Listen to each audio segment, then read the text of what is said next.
Hello everyone, and welcome back to another journey into the past. Tonight, I want to take you somewhere far away in both time and space, to a continent that, even today, feels like it belongs to another planet. A place where nature never played by the rules, where isolation shaped monsters, and where survival was less a privilege and more a daily gamble. That place is prehistoric Australia. And trust me, it was pure nightmare fuel. Picture this. The world is in the grip of the Pleistocene epoch, a time when mammoths roamed the north, saber-toothed cats stalked the Americas, and ice sheets covered half the globe. But far to the south, across thousands of miles of open ocean, lay a continent cut off from the rest of the world for tens of millions of years. Australia had drifted into isolation, carrying with it a unique cargo of marsupials, reptiles, and birds.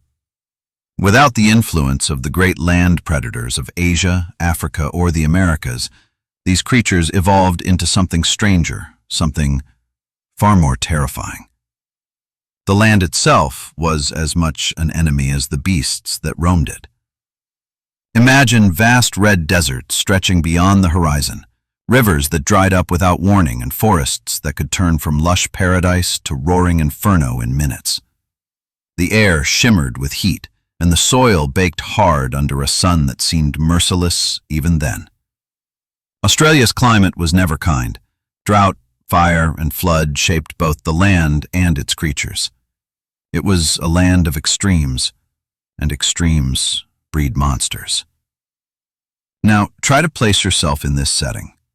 You are one of the very first humans to set foot on this strange continent, having traveled across treacherous seas from Southeast Asia, likely around 65,000 years ago. You've left behind everything you knew, following whispers of land across the horizon. Your rafts made of reeds and logs creak under the weight of your people. The ocean is endless, but finally land rises. Australia. Relief floods through you. But the relief is short-lived, because the first time you set foot on its shores, you feel it. The silence, the heaviness, as if the land itself is watching you. At first glance, it may seem empty. No towering mammoths, no saber-tooths, but the quiet is deceptive. You are surrounded by giants, creatures unlike anything you've ever seen. Some are peaceful, grazing under the scorching sun. Others lurk in the shadows, hidden until it's too late, and all of them are colossal compared to the predators and prey of your homeland. The continent's isolation had created what scientists call megafauna. Diprotodons, wombat-like creatures the size of cars, thunder across the grasslands. Kangaroos twice your height graze in herds, their footsteps shaking the earth. Strange, beaked giants, flightless birds taller than any man. These are nightmares given flesh. But let's pause and look deeper at why Australia became so terrifying. Millions of years of separation meant evolution had free rein to experiment. While the rest of the world armed its predators with claws, fangs, and muscle, Australia built its monsters differently. Marsupials became apex hunters. Birds became armored juggernauts. Even herbivores, instead of being docile grazers, developed jaws and bodies built for defense that could crush, kick, or gore a human to death in seconds. Add to that the land itself, unpredictable, volatile. Unlike Africa, where grasslands supported vast herds year-round, Australia was a place where survival required adaptation to constant scarcity. Waterholes dried, forests burned, and storms carved the land apart. Animals here had to endure extremes, and so they grew hard, resilient, and dangerous. Now imagine yourself, a fragile human, stepping into this alien world. You carry nothing but stone tools, fire-making skills, and the courage of desperation. Around you, your people murmur nervously as the forest creaks. The scent of eucalyptus fills the air, heavy and strange. The ground is littered with tracks, huge, clawed footprints pressed deep into the mud. You follow them, curiosity overcoming fear, until you see it. The shadow rises among the trees, towering above you. It's no mammoth. It's no creature you've ever been told about. It turns its head slowly, and in that moment, you understand. This land does not belong to you. It belongs to them. Prehistoric Australia was a paradox. It was both a paradise of abundance and a nightmare of predators. Fruit hung heavy in the trees. Rivers teemed with fish. But every step outside safety was a gamble. One wrong move could mean being trampled by a Diprotodon, snatched by a crocodile, or shredded by a predator whose existence you could never have imagined.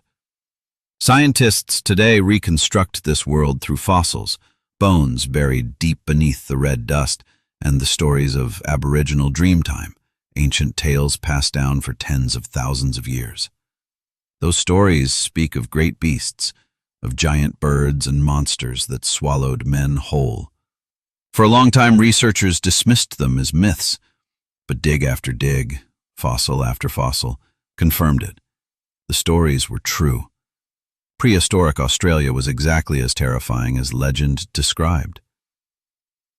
And so, as our journey begins, I want you to hold this thought. Imagine standing alone on that strange, burning continent, with nothing but the night sky above you and the sound of something massive moving in the dark. This is not the Australia of koalas and kangaroos we know today. This is the Australia of monsters. We will walk through this forgotten world together, chapter by chapter, uncovering the creatures that ruled it. Will test your courage, because make no mistake, prehistoric Australia was not just another ancient land. It was a nightmare, carved into reality, a place where evolution pushed the limits of imagination and where humanity learned, often painfully, that not all new worlds are meant to be conquered. And this, my friends, is where our story begins. Imagine the moment. The sea is behind you, an endless expanse of waves and storms. You and your people have crossed it on rafts of bark and logs, guided only by stars and instinct. The journey has taken days, maybe weeks. Hunger gnawed at your stomach, salt stung your lips, and every night you feared the ocean would swallow you whole. And then, finally, land appeared.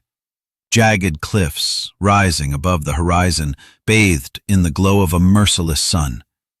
You had reached the edge of a continent unknown to the rest of the world. Australia. The first sight must have been overwhelming. Unlike the lush forests of Southeast Asia, this land was harsh and dry.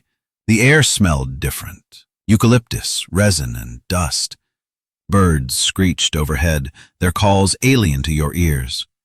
Strange shapes moved in the distance, hulking silhouettes too massive to be real. Relief at surviving the sea quickly gave way to unease. You hadn't just arrived on new soil. You had arrived in another world. For those first humans, survival was the only thought.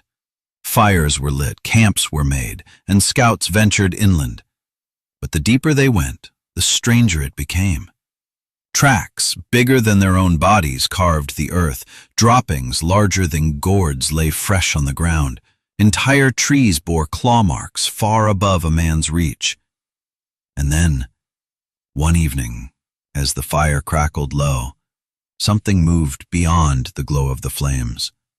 A shadow, heavy footsteps, a rumbling breath. And then, the beast emerged. It was Diprotodon, the largest marsupial that ever lived. Imagine a wombat stretched to the size of a rhinoceros, lumbering out of the darkness. It was a herbivore, yes, but that didn't make it harmless. One swing of its massive head could crush a man's chest. Its sheer presence was overwhelming. The ground shook as it passed, eyes glinting in the firelight.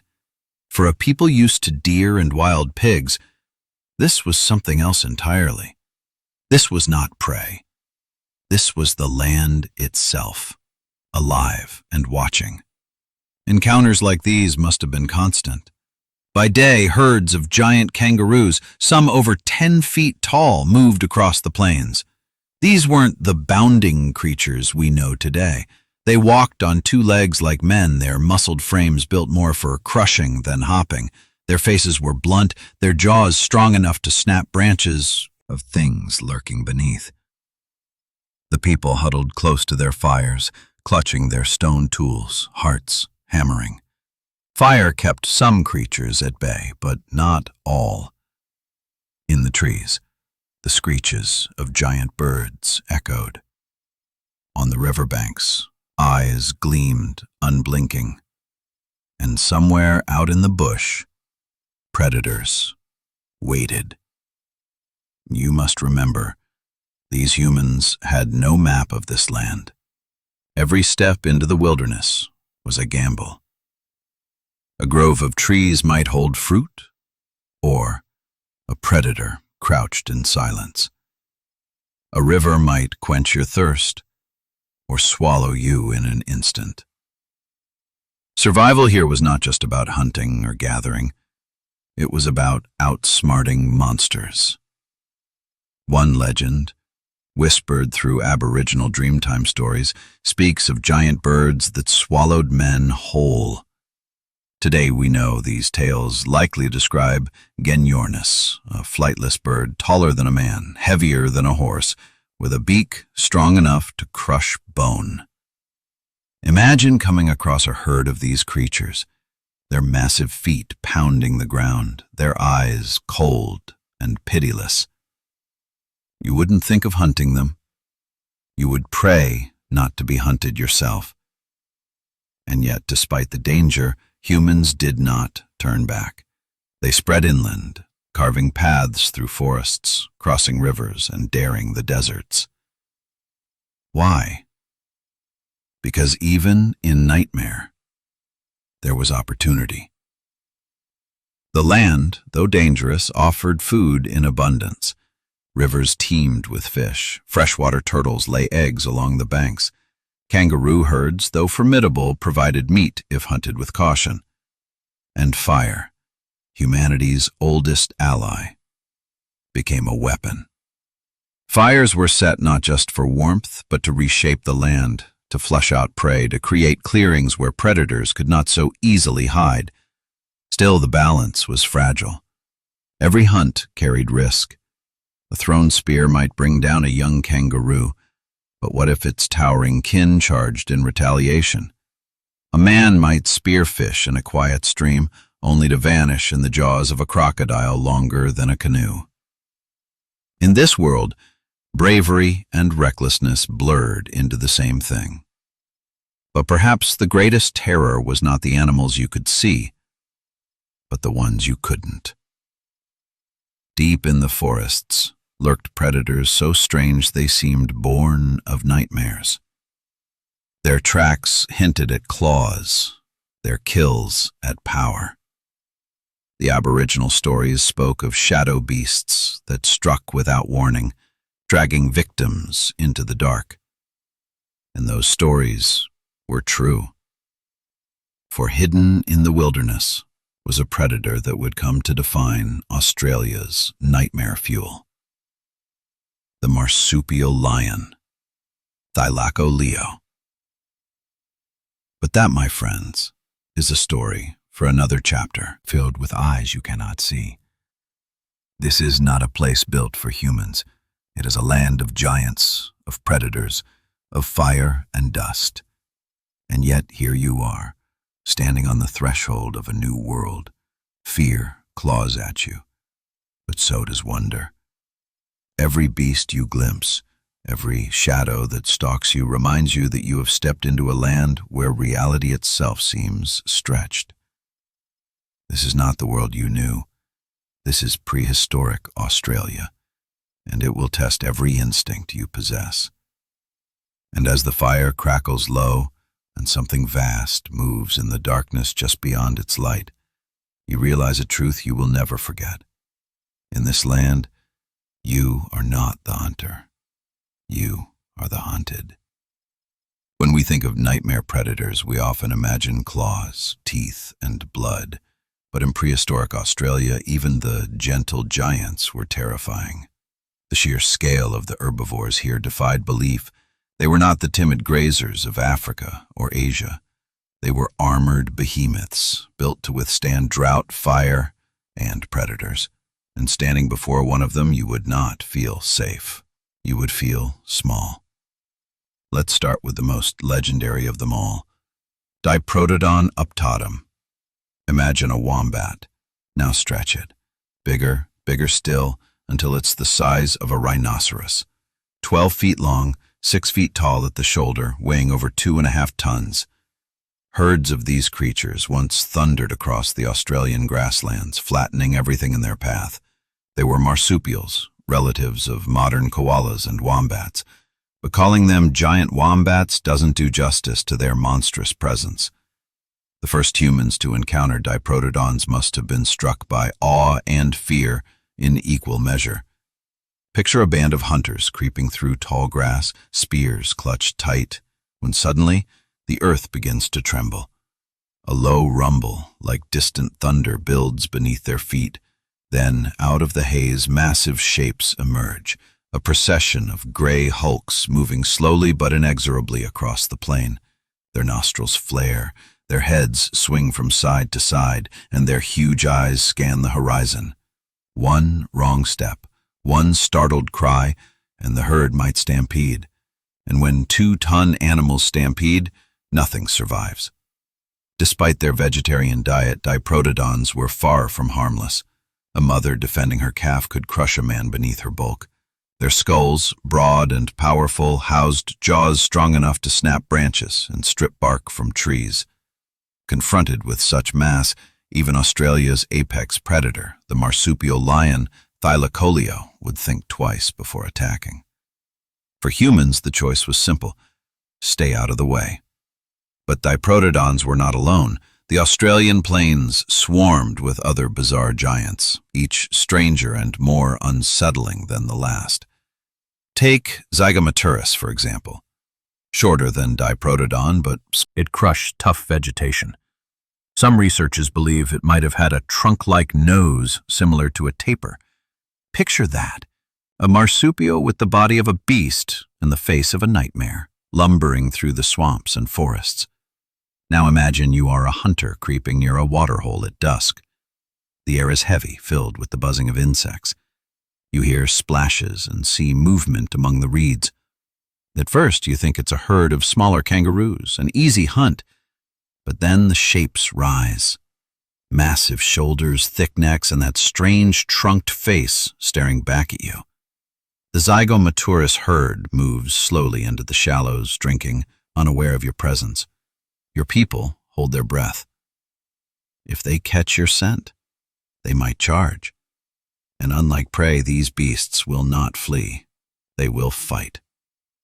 Even more bizarre was Palorchestes, sometimes called the marsupial tapir, though the comparison hardly captures its grotesque strangeness. It had long forelimbs tipped with claws, a muscular body, and a face that may have carried a short trunk or snout. Scientists believe it stood upright to strip leaves, using its claws like sickles to pull down branches. In other words, imagine a kangaroo crossed with a bear, armed with hooked claws, and glaring at you from the tree line. Herbivore or not, it was a creature you would never want to corner. For humans, these massive animals were both opportunity and danger. They were walking mountains of meat, enough to feed a clan for weeks. But how do you bring down something that can crush you like an insect? Spears of sharpened stone, no matter how well crafted, seemed laughable against a diprotodon's hide. Fire could be used to drive them, yes. A carefully set blaze could funnel herds toward traps or ravines. But fire was unpredictable, and if it turned on you, the hunters could die alongside their quarry.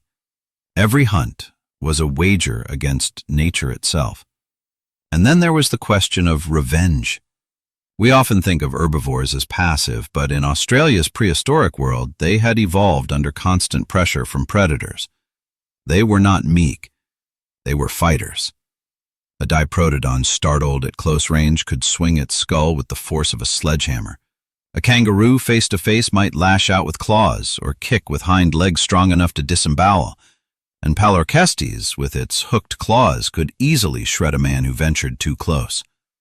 To hunt these beasts was not only difficult, it was suicidal, unless done with cunning and teamwork.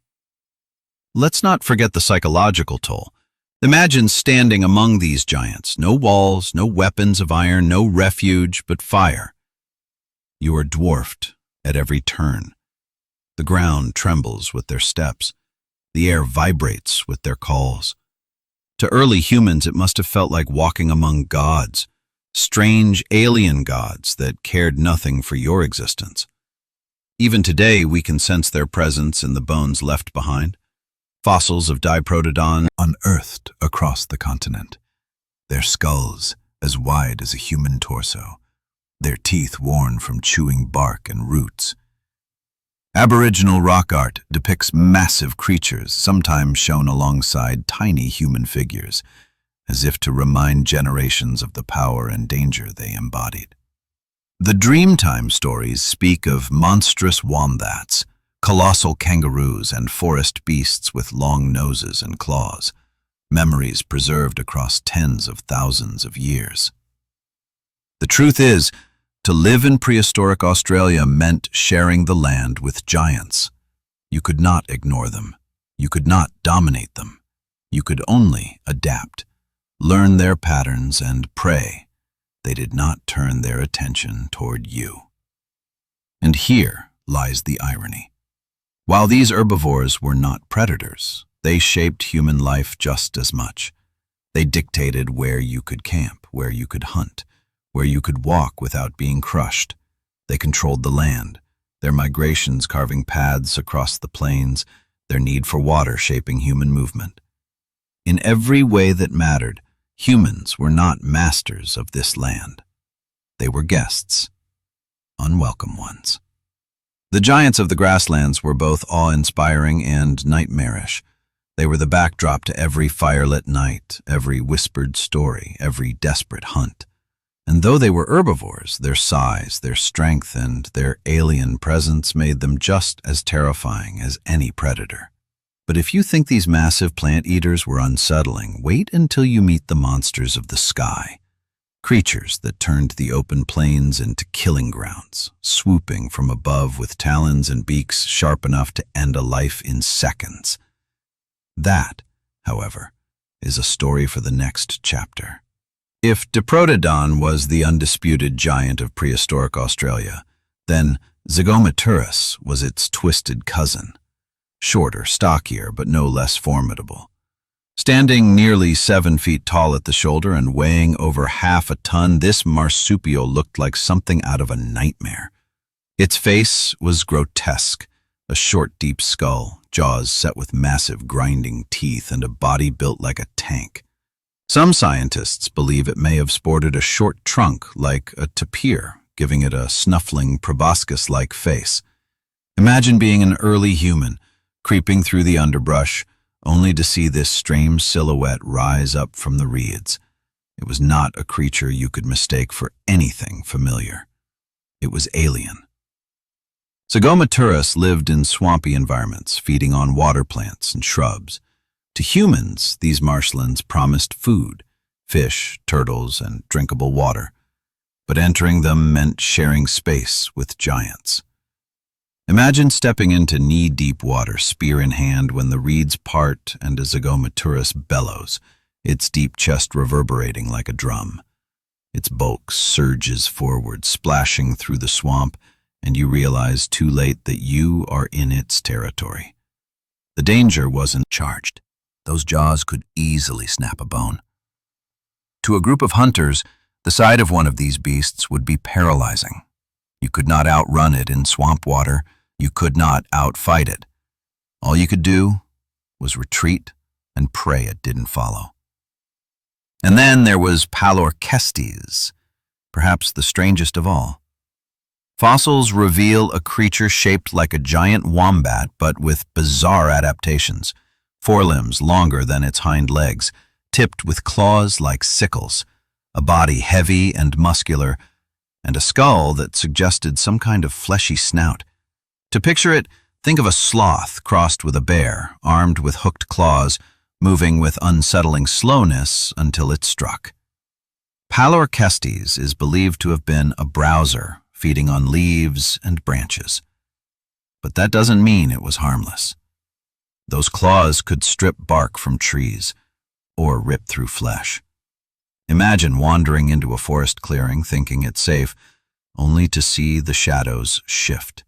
A massive figure rises on its hind legs, tearing branches down with hooked claws. It turns its head slowly toward you, snout twitching, eyes dark and unblinking. In that moment, you know you have trespassed. For the first humans, encounters like these blurred the line between myth and reality. Around their fires, they told stories of beasts with long noses and terrible claws, of swamp monsters that rose from the reeds, of forest demons that towered above men. These stories, passed down through generations, would later become part of the Aboriginal Dreamtime. Mythologies filled with giant wombats, monstrous kangaroos, and clawed beings that ruled the bush. And yet, these were not just myths. They were memories. Now imagine one such story. It is dusk. A small group of hunters creeps through a swamp, following the tracks of a kangaroo herd. The air is thick with mosquitoes, the water cold around their legs. One man points. Fresh tracks. The group crouches, tense, spears ready. Suddenly, a bellow splits the silence. Reeds thrash. Outlumbers a zygomaturus, chest heaving, eyes burning in the half-light. The hunters freeze. One man takes a step back, his foot sinking in the mud. The beast bellows again and charges. Water explodes around it, spray blinding the hunters. They turn, stumbling, spears clattering into the swamp. Behind them, the roar of the giant echoes across the reeds. By the time they drag themselves onto dry land, gasping, hearts pounding, they know they have been spared only by luck. Another story. A group enters a forest clearing at dawn, searching for fruit trees. The air smells sweet, the ground littered with fallen pods. Then from the shadows comes a sound. Claws scraping wood. A Palorchestes steps into view, tearing trees, their hearts scarred by the image of that hulking figure with claws sharp as blades. To live among such creatures was to live with constant unease. They were not predators, but their size, their unpredictability, and their strangeness made them just as dangerous. You could never assume safety. You could never assume peace. And yet, humans learned. They watched. They studied. They adapted. Fires were used not only for hunting but also for protection. Smoke and flame could drive even the giants away. Spear tips were hardened, ambush tactics refined. Over time, humans began to see opportunity in the nightmare. Zygomaturus could be driven from its swamp. Palorchestes could be avoided by reading the signs of claw marks on trees. Diprotodon herds could be lured toward ravines. But the cost was high. Every hunt risked lives. Every mistake left bodies in the dust. And always in the distance the giants moved. Reminders that this land was not theirs. It belonged to creatures older, stronger, stranger. So, when the fires burned low and the stories were told, the people spoke of respect. Respect for the swamp beast with the trunked face. Respect for the clawed shadow in the forest. Respect, because disrespect meant death. And as the hunters drifted into uneasy sleep, they knew that come morning the giants would still be there, watching, waiting, moving through the land like living mountains. These were the herbivores of prehistoric Australia, creatures that should have been peaceful but instead inspired fear, awe, and legend. And if such beasts haunted the swamps and forests, imagine what ruled the skies. That, my friends, is where we turn next. When we think of danger, we often look to the ground. Predators lurking in tall grass, shadows slinking through the forest. But in prehistoric Australia, terror came not only from the earth below, but from the skies above. Here, the air was alive with wings, and the creatures that soared overhead were not graceful doves or harmless parrots. They were monsters. And the most infamous of them all was Genyornis newtoni. Standing more than 8 feet tall and weighing nearly half a ton, Genyornis was a flightless bird, but don't mistake flightless for harmless. This was no docile emu or ostrich. Genyornis was a juggernaut on 2 legs, with a skull shaped like a wedge and a beak designed not for seeds or fruit, but for crushing. Scientists believe its diet included tough plants and possibly even carrion. Imagine a beak strong enough to snap branches, slamming down on bone and flesh alike. For the first humans to wander the Australian plains, this bird was not something to laugh at. It was something to fear. Now, picture the encounter. The sun burns high over the open grasslands. A band of humans moves cautiously, spears in hand, eyes scanning the horizon. The air is still. Then, suddenly, snap upward. In the distance, massive shapes emerge, moving with frightening speed. Genyornis. Their long legs churn the earth, each stride covering ground faster than any human could hope to run. Their heads bob rhythmically, and their eyes lock onto movement with cold precision. To be chased by one must have been a nightmare. These birds could sprint at terrifying speeds, their claws pounding into the soil, sending dust into the air. A fleeing human would hear nothing but the thunder of footsteps closing in, the shriek of a bird whose shadow grew longer and darker by the second. And when it struck, it would not be with claws or fangs, but with that beak, a wedge of bone and keratin that could crush a skull with one decisive blow. And here's the thing. Genyornis did not hunt alone. Fossil evidence suggests they may have lived in groups, moving across the plains in herds like armored tanks. To stumble across one was dangerous enough. To stumble across many, it was a death sentence. Aboriginal legends tell of giant birds, the mihirung, that swallowed people whole. For centuries, Western researchers dismissed these tales as myth. But when fossil eggs were discovered, some as big as a melon, and bones scattered across ancient dunes, the truth became undeniable. The legends were not exaggerations. The people of ancient Australia had truly lived among these feathered nightmares. Let's imagine a scene. The campfire burns low, smoke curling into the night sky. A family huddles close, eyes heavy with exhaustion. Suddenly, the ground trembles. Not much, just a soft vibration like the roll of distant thunder. But it grows, louder, closer. The people look up. In the starlight, towering figures loom at the edge of the firelight, their eyes glinting. The Genyornis herd has wandered too near. One bird steps forward, its massive shadow stretching across the ground. It lowers its head, lets out a guttural cry, and the night explodes with chaos. Spears fly, shouts rise, the fire roars as logs are thrown to drive them back. For a moment the flames hold, and then the birds retreat, their booming calls echoing across the plain, a reminder that they are never far. And Genyornis wasn't the only feathered terror. The skies of prehistoric Australia were ruled by raptors far larger than anything alive today. Fossils suggest giant eagles, with wingspans reaching over 12 feet, once soared above the forests and cliffs.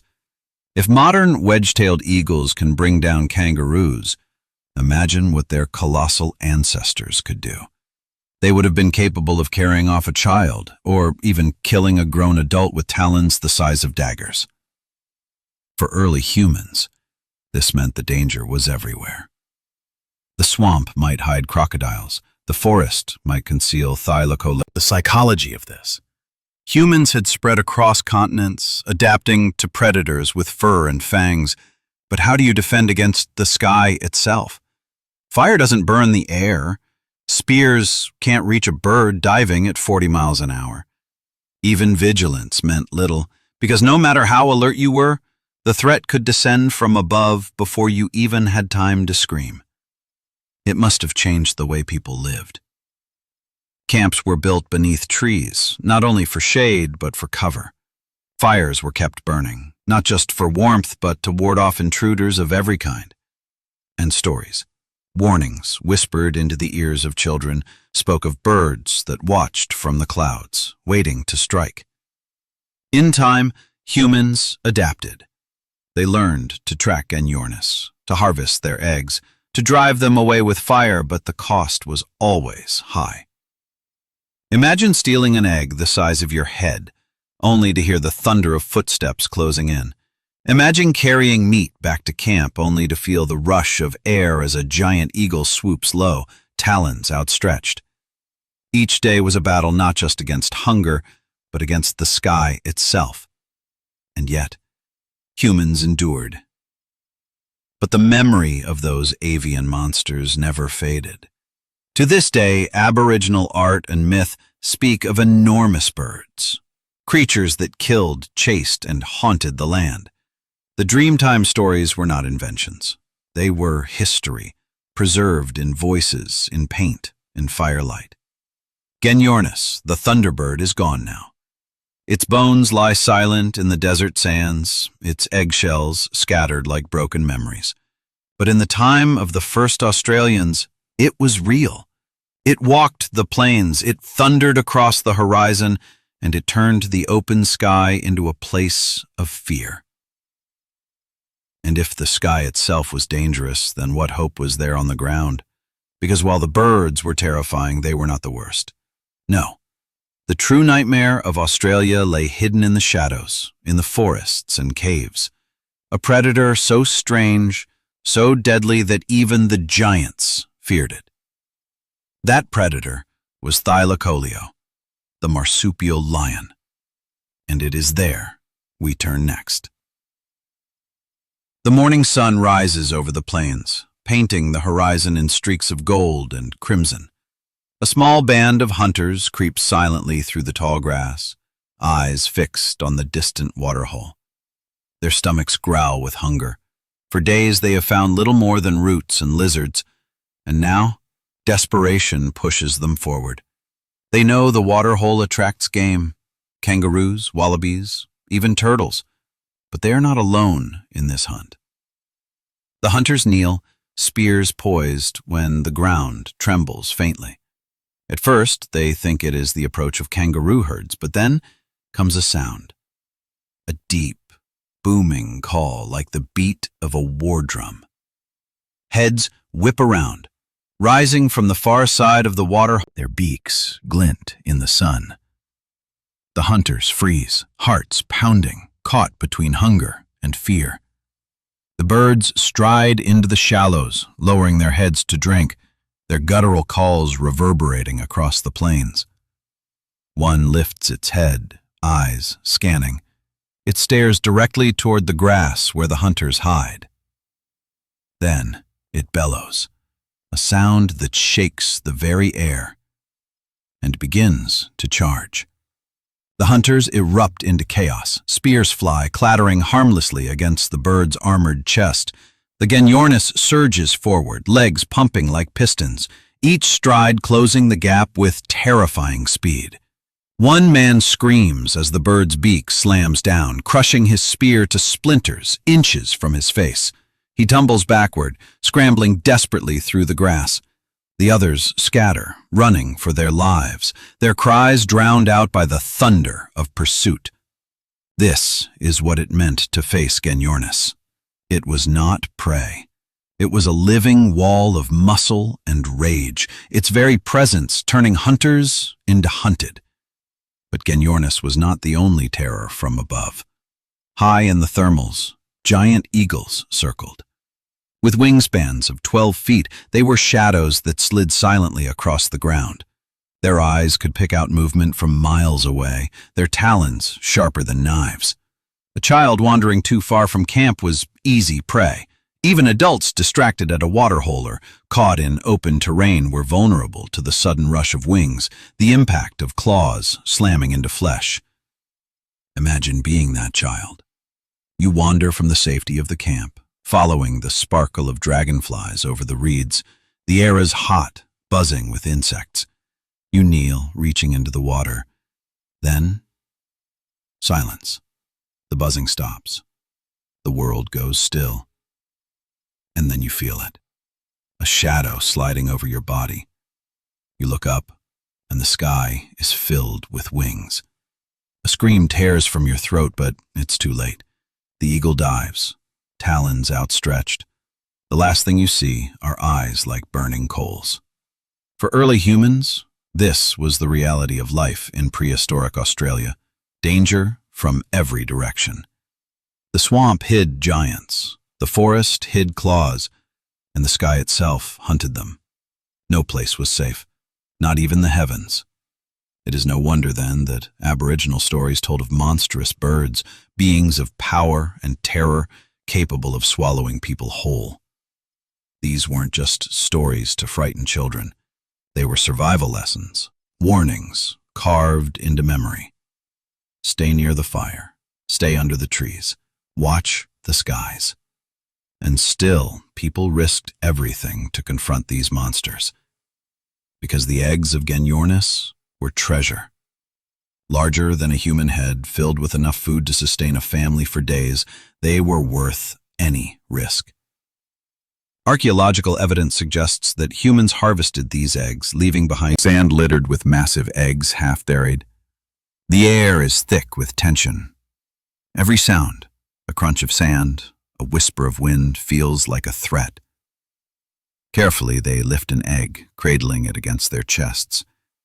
Then another. Then a shadow falls across the ground. The hunters freeze. Behind them, a Genyornis female rises from the nest, feathers bristling, eyes blazing with fury. She lets out a scream that splits the air, and in an instant, the raid becomes a desperate flight. Men sprint through the dunes, clutching eggs as the bird barrels after them, wings flaring, beak snapping. The ground shakes with every step, and death feels only a heartbeat away. In those moments, humans learned the harshest truth of all.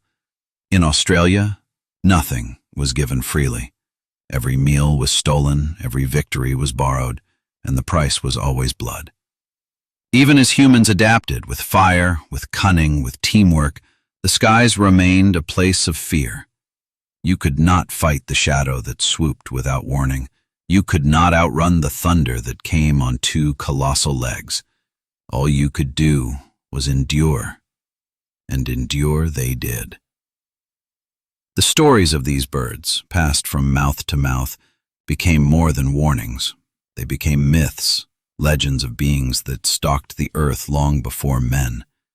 The people called them names, gave them spirits, wove them into the tapestry of the dream time. To speak of them was to respect them, because forgetting them meant dying to them. Today, the bones of Genyornis lie scattered in the deserts. Their eggshells crumble underfoot, their once mighty cries silenced forever. But in their time, they were gods of the grasslands, feathered titans that turned the sky itself into a nightmare. And yet, as terrifying as they were not the apex predator. That title belonged to something stranger, something deadlier, something that stalked not the sky, but the forests and caves. The marsupial lion, Thylacoleo. And it is there, in the shadows of the bush, that our story now turns. By now you've walked among the giants of the grasslands. You've heard the thunder of Diprotodon herds, seen the alien faces of Zygomaturus and Palorchestes, and fled from the shadows of Genyornis. Those were creatures of size, of power, of brute force. But what happens when evolution sharpens not mass, but murder? Enter Thylacoleo carnifex, the marsupial lion. At first glance, you might underestimate it. Unlike the towering Diprotodon or the massive Genyornis, Thylacoleo was smaller, about the size of a modern lion. But size is deceptive. This creature was not built for endurance or for grazing. It was built for one thing only: killing. Its skull was broad and short, with jaws unlike any other mammal on Earth. Where most pound, its bite force was one of the strongest of any mammal that has ever lived. Stronger than modern lions, stronger even than big cats twice its size. Now, imagine that bite sinking into your shoulder. Its body was stocky, muscular, with powerful forelimbs ending in retractable claws. Yes, retractable, the only marsupial known to have them. Its paws carried a deadly arsenal, curved talons that could hook, hold, and rip. Combined with opposable thumbs, Thylacoleo could climb trees, grip prey, and drag bodies into the shadows. To call it a lion is only half right. It was stranger, more alien, more terrifying.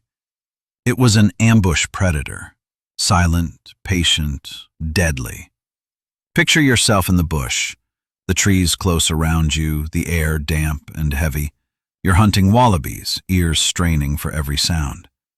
But you hear nothing. No birds, no insects, no wind. And then, out of the silence, something moves. A shadow drops from a branch above. Claws slam into your chest, knocking the air from your lungs. Before you can scream, jaws close around your throat. Darkness. Silence again. This was the nightmare of Thylacoleo. It didn't chase like a cheetah or roar like a lion. It waited, it stalked, and then it struck with surgical precision, leaving nothing but blood in the dust. Even the giants feared it. Fossil evidence suggests Thylacoleo targeted young Diprotodons, ambushing them at waterholes. A calf separated from the herd could be dragged down in minutes. Its massive bulk, no match for those slicing jaws.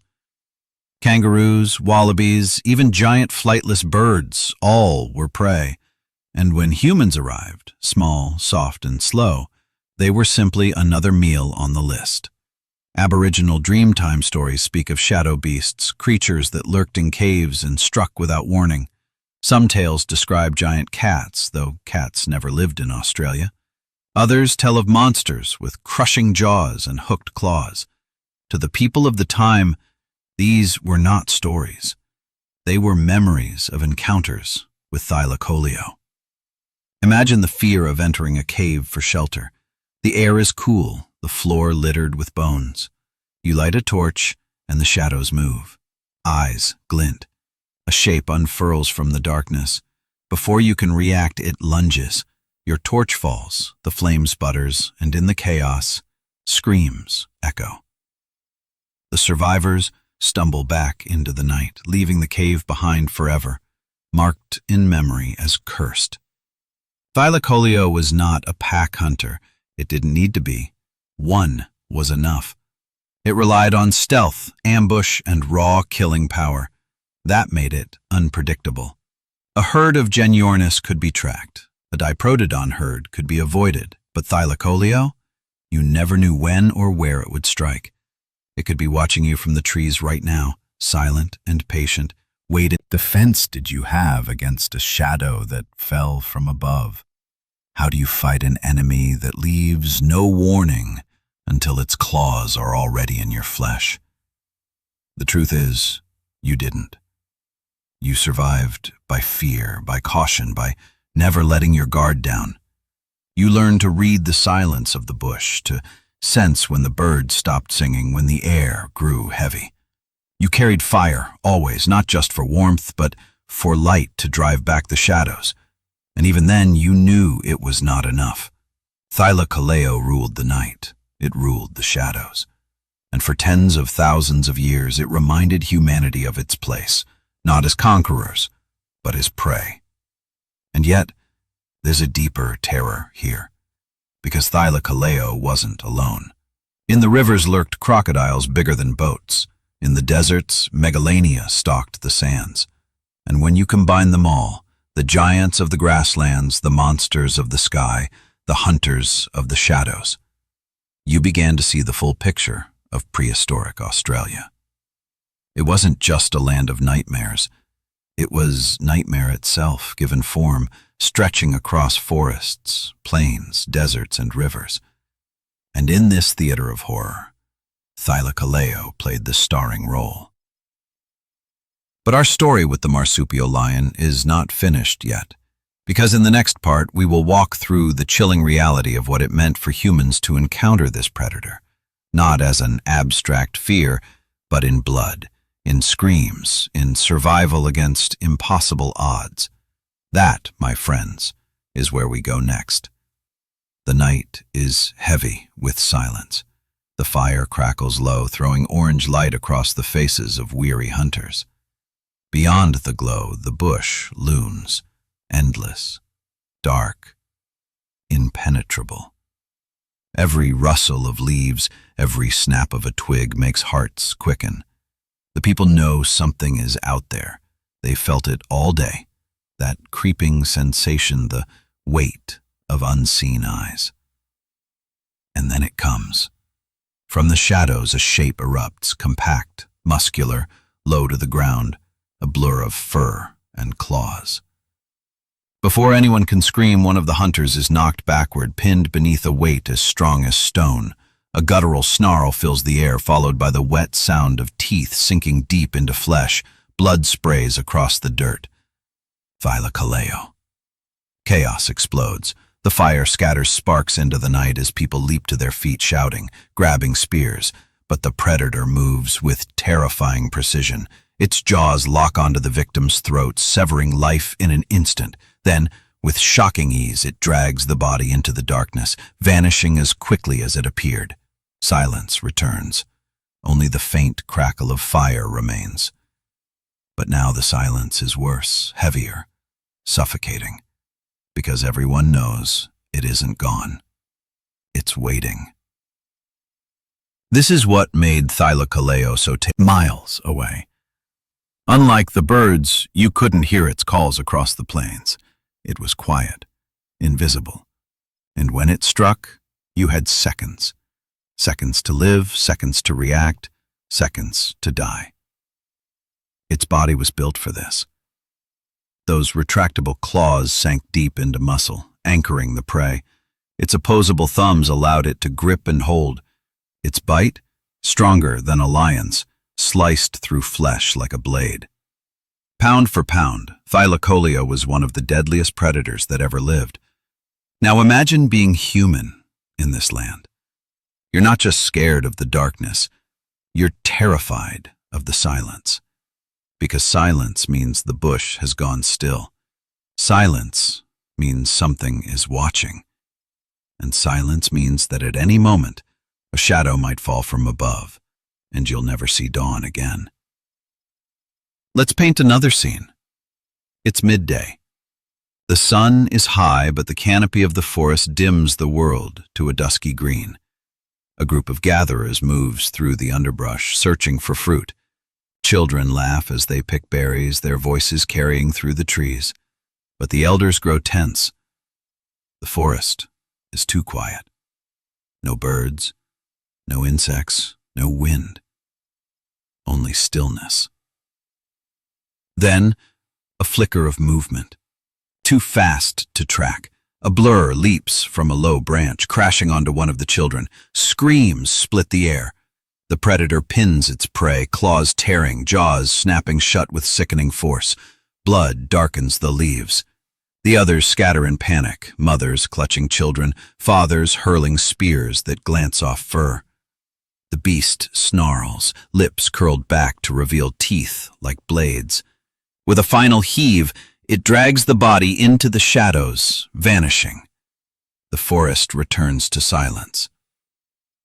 The survivors tremble, clutching one another, afraid to even breathe. They know chasing it would mean death. They know it may strike again. And so they leave, abandoning the forest, abandoning the body, abandoning everything but the lesson. Never trust the silence. Aboriginal Dreamtime stories reflect this terror, tales of cave-dwelling monsters, of creatures with crushing jaws that hunted by night, of spirits that lived in shadows and punished those who strayed too far. These were not fanciful tales. They were warnings etched into memory. Archaeological evidence supports it. Fossilized bones of kangaroos and wombats bear the distinct puncture marks of Thylacoleo's teeth. Skeletons dragged into caves suggest a predator that killed swiftly, then cached its meals in dark lairs. Some caves in Australia are littered with the bones of its victims, silent tombs that speak of an apex predator ruling without mercy. For humans, this meant constant vigilance. Fires were kept burning through the night. Camps were chosen in open clearings where shadows could be seen. Scouts read the bush, watching for claw marks on trees, scat in the dirt, the eerie absence of birdsong. Traps were built, pits covered with branches, sharpened stakes at the bottom. Fire was used to smoke out caves, driving predators into the open where the clan could strike. But even with these strategies, victory was never guaranteed. Many hunts ended with human blood on the soil. For every Thylacoleo driven off, another would return. It was not an enemy you defeated once, it was an enemy you endured. Now, picture a confrontation at dusk. A hunting party circles back to camp carrying wallaby meat. The firelight flickers in the distance, promising safety. But as they approach, the camp is silent, too silent. The hunters freeze. Then they see it. Shadows moving at the edge of the firelight. The remains of a kangaroo carcass lie torn open, blood soaking the dirt. And crouched over it, muscles rippling, eyes glinting in the flames, is the Thylacoleo. The predator lifts its head, muzzle wet with blood. For a heartbeat, it stares directly at the hunters, unafraid. Then, it snarls, a sound deep and guttural, vibrating in their bones. The hunters raise their spears, voices shouting, trying to drive it back. But the beast does not flee. It crouches, muscles tensing. Then, it leaps, spears clash with claws, fire roars as logs are thrown, screams echo into the night. It isn't just a fight for food, it is a fight for survival. And in that moment, humans learn what it means to face the apex predator of Australia, a killer honed by millions of years of evolution, a shadow that cannot be ignored, cannot be escaped, cannot be forgotten. For tens of thousands of years, Thylacoleo ruled as the nightmare of the continent. Not the biggest, not the loudest, but the deadliest. And though it eventually vanished, likely driven to extinction by climate change and the encroaching fire-wielding humans, its legacy remains. The stories of shadow beasts, the bones littering caves, the silence of the forest that still makes hearts beat faster. Because even now, when you walk through the Australian bush and the world goes suddenly still, a part of you remembers. Somewhere in your blood, in the whispers of your ancestors, a warning lingers. Beware the shadow. Beware the lion with a pouch. If Thylacoleo ruled the shadows of the forests, then in the sun-scorched deserts and dry grasslands of prehistoric Australia, another nightmare reigned supreme. It was not a mammal, it was not a bird, it was a reptile, vast, relentless, and terrifying. Its name was Megalania. Imagine a monitor lizard. Now, stretch it, bigger, longer, until it spans 20 feet from snout to tail, heavier than a ton, a scaled titan crawling across the land. Tastes the air. That was Megalania. To see one was to stare into a nightmare. Its head, broad and angular, lifted above the grass. Its eyes, cold, unblinking, locked onto movement with reptilian patience. And when it moved not with sluggishness, but with horrifying speed. A lunge, a strike, a thrash of its tail, and prey was down. But its most terrifying weapon was not its bite, nor its claws, nor its sheer bulk. It was its venom. Like the Komodo, Megalania's saliva carried bacteria and toxins that turned wounds septic. A single bite might not kill instantly, but infection would follow. Fever, weakness, death. To be bitten was not just to be wounded, it was to be doomed. Now imagine you are one of the first humans venturing into the inland plains. The sun blazes overhead, heat shimmering on the horizon. Your clan moves slowly, exhausted, lips cracked from thirst. You spot a waterhole, relief flooding your body. But as you kneel to drink, the earth shifts. Dust rises. And then from the shadows of the rocks a massive shape unfurls. Scales glint. A forked tongue flickers, and the lizard king steps forward. You freeze. The creature regards you with ancient eyes, unhurried, patient. You back away slowly, heart hammering. But then it moves, a sudden rush, legs pounding, tail lashing. You run, stumbling, lungs burning. Behind you, the ground shakes with its pursuit. You can hear its hiss, feel its hot breath. You know if it catches you, there will be no escape. This was Megalania, the terror of the open country. Even the giants feared it. Diprotodons might outweigh it, but a well-placed bite could mean death days later. Kangaroos might outpace it, but not forever. Birds could flee, but nests on the ground were vulnerable, and humans, with nothing but sharpened stone and fire, were fragile, soft, easy prey. Aboriginal stories speak of enormous lizards, spirits that crawled across the land swallowing people whole, leaving only bones behind. Some call them the Mungungali, monsters of scale and shadow. To the people of the Dreamtime, these weren't mere reptiles.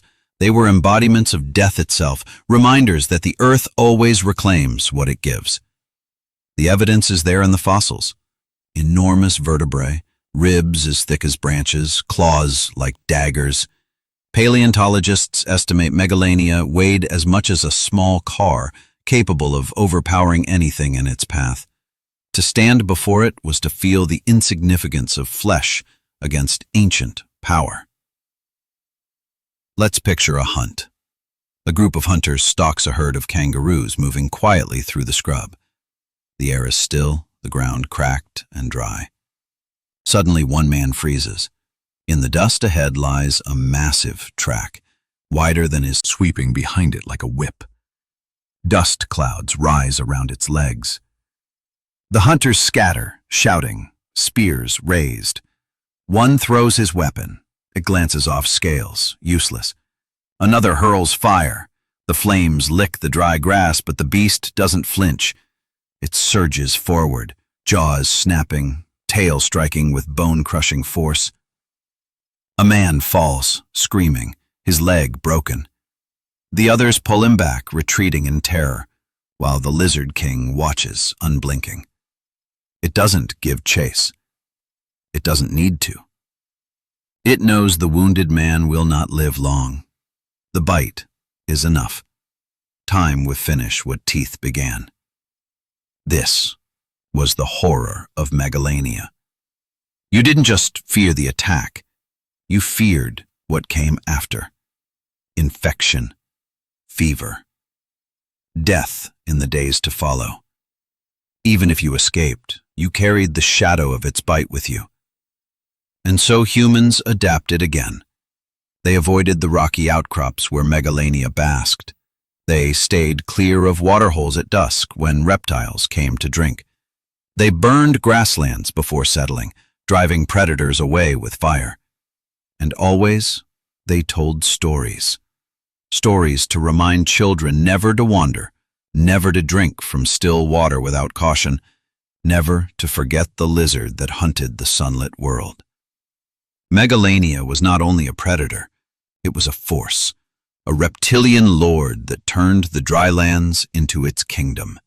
Its scales shimmered in the heat, its tongue flicked to taste the air, and wherever it moved, silence followed. To face it was not a battle, it was a sentence.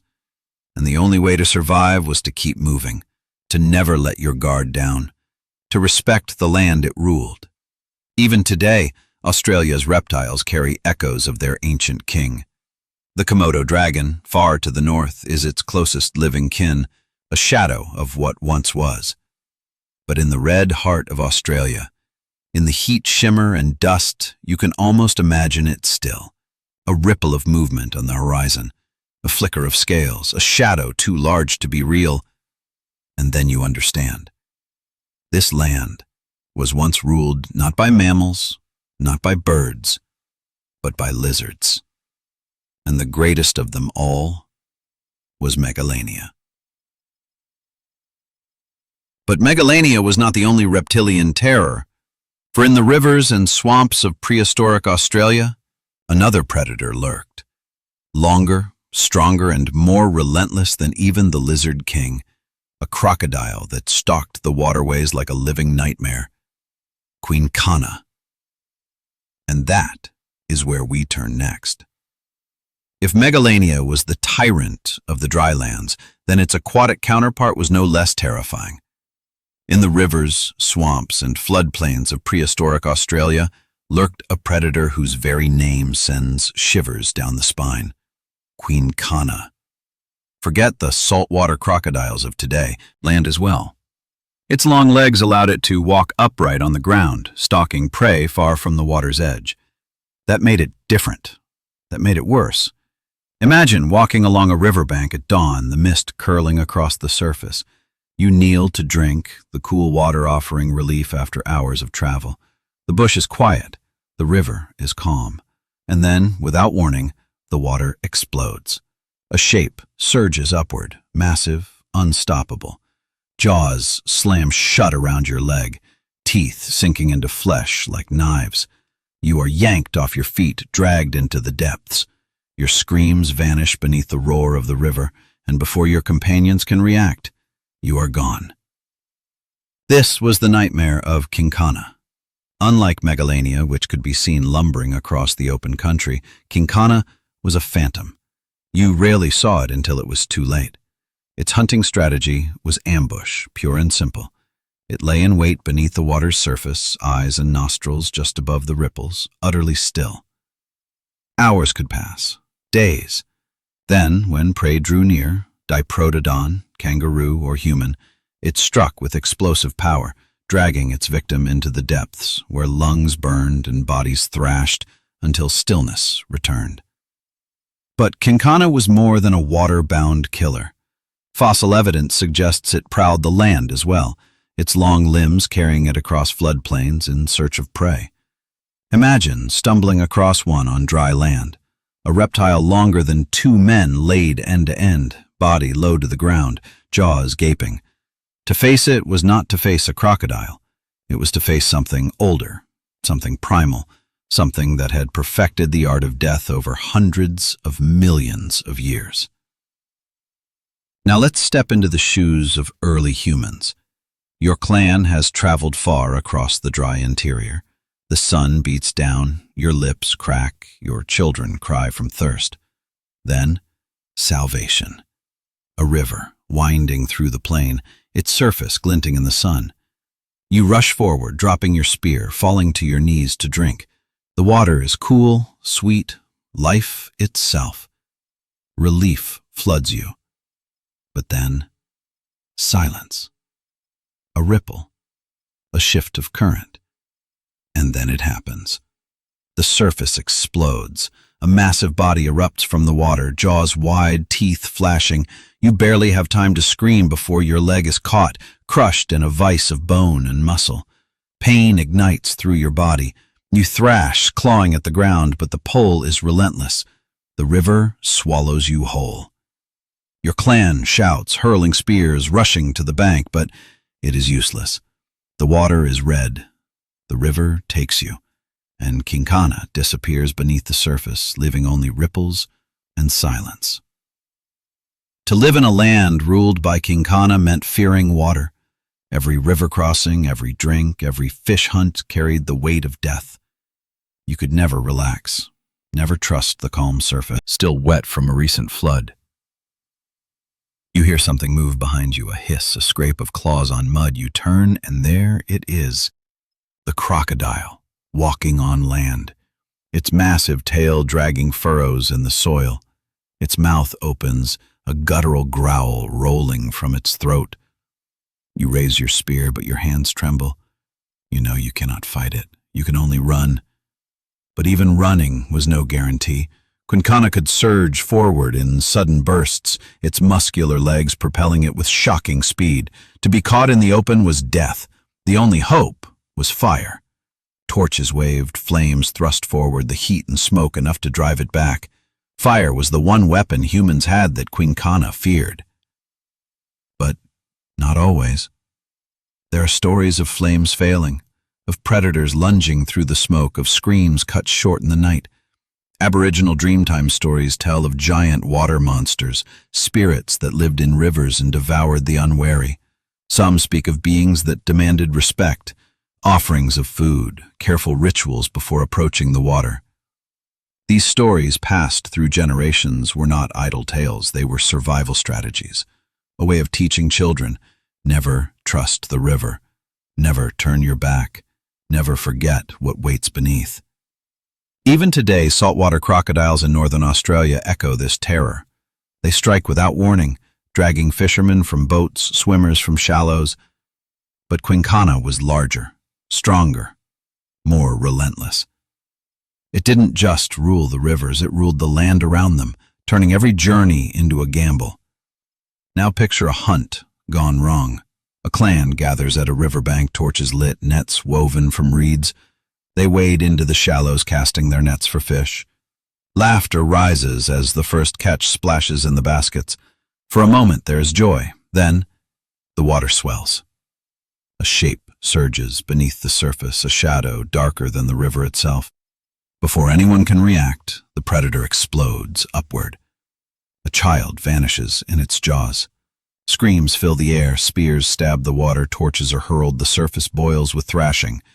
But it is too late. The crocodile disappears into the depths, leaving only blood on the ripples.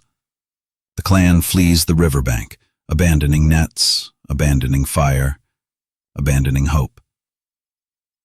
That night they sit in silence, staring into the flames, haunted by the memory of the beast. And in hushed voices, they vow never to return. The river has claimed its due. Quinkana was not just a predator. It was a boundary, a line drawn in blood and water. To approach the rivers was to gamble with life, and yet humans had no choice. They needed water, they needed fish, they needed what the rivers offered. So they approached with fear, with caution, with rituals of respect, because they knew what waited beneath the surface.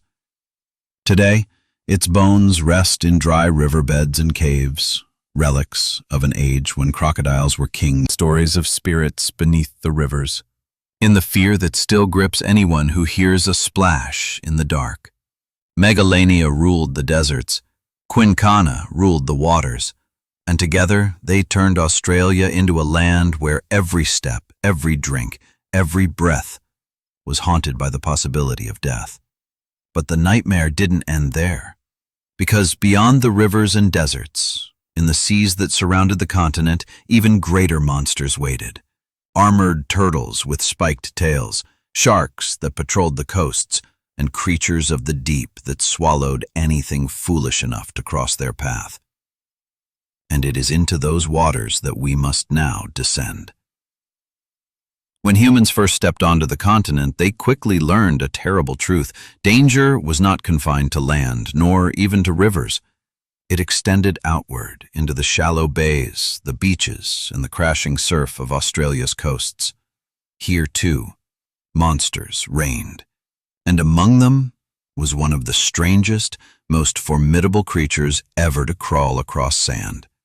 The giant turtle, Megalania. At first glance, you might be tempted to laugh. A turtle? A creature we think of today as slow, placid, almost harmless. But Megalania was no gentle reptile.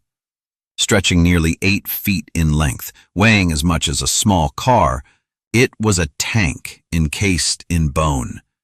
Its skull bristled with horns, curling outward like those of a demon, and its tail, its tail, ended in a club lined with spikes, a weapon capable of breaking bone with a single swing. To see one lumber out of the surf must have been surreal. Imagine standing on the beach at dusk, the waves rolling in crimson with sunset. A shape rises from the foam, water cascading off a ridged shell. Its head, horned and grotesque, swings slowly from side to side. Each step leaves deep gouges in the sand, and behind it drags that monstrous tail, the spiked club leaving furrows as it moves. This was not prey. This was not something to approach lightly. This was an armored juggernaut. Megalania lived near coasts and islands, grazing on plants and shrubs, but its size and armament made it formidable, even against predators. A Thylacoleo might ambush from the shadows, but one strike from that tail could shatter ribs or crush a skull. A crocodile might lunge from the water, but its teeth would find little purchase on Megalania's thick shell. It was not invincible, but it was close. For humans, the temptation was obvious. Its eggs, like those of Ganyornis, would have been a feast. Its flesh, if the animal could be killed, would feed a clan for weeks. But hunting Megalania was not like hunting kangaroos or wallabies. It was like facing a walking fortress. Picture a group of hunters circling one at dawn.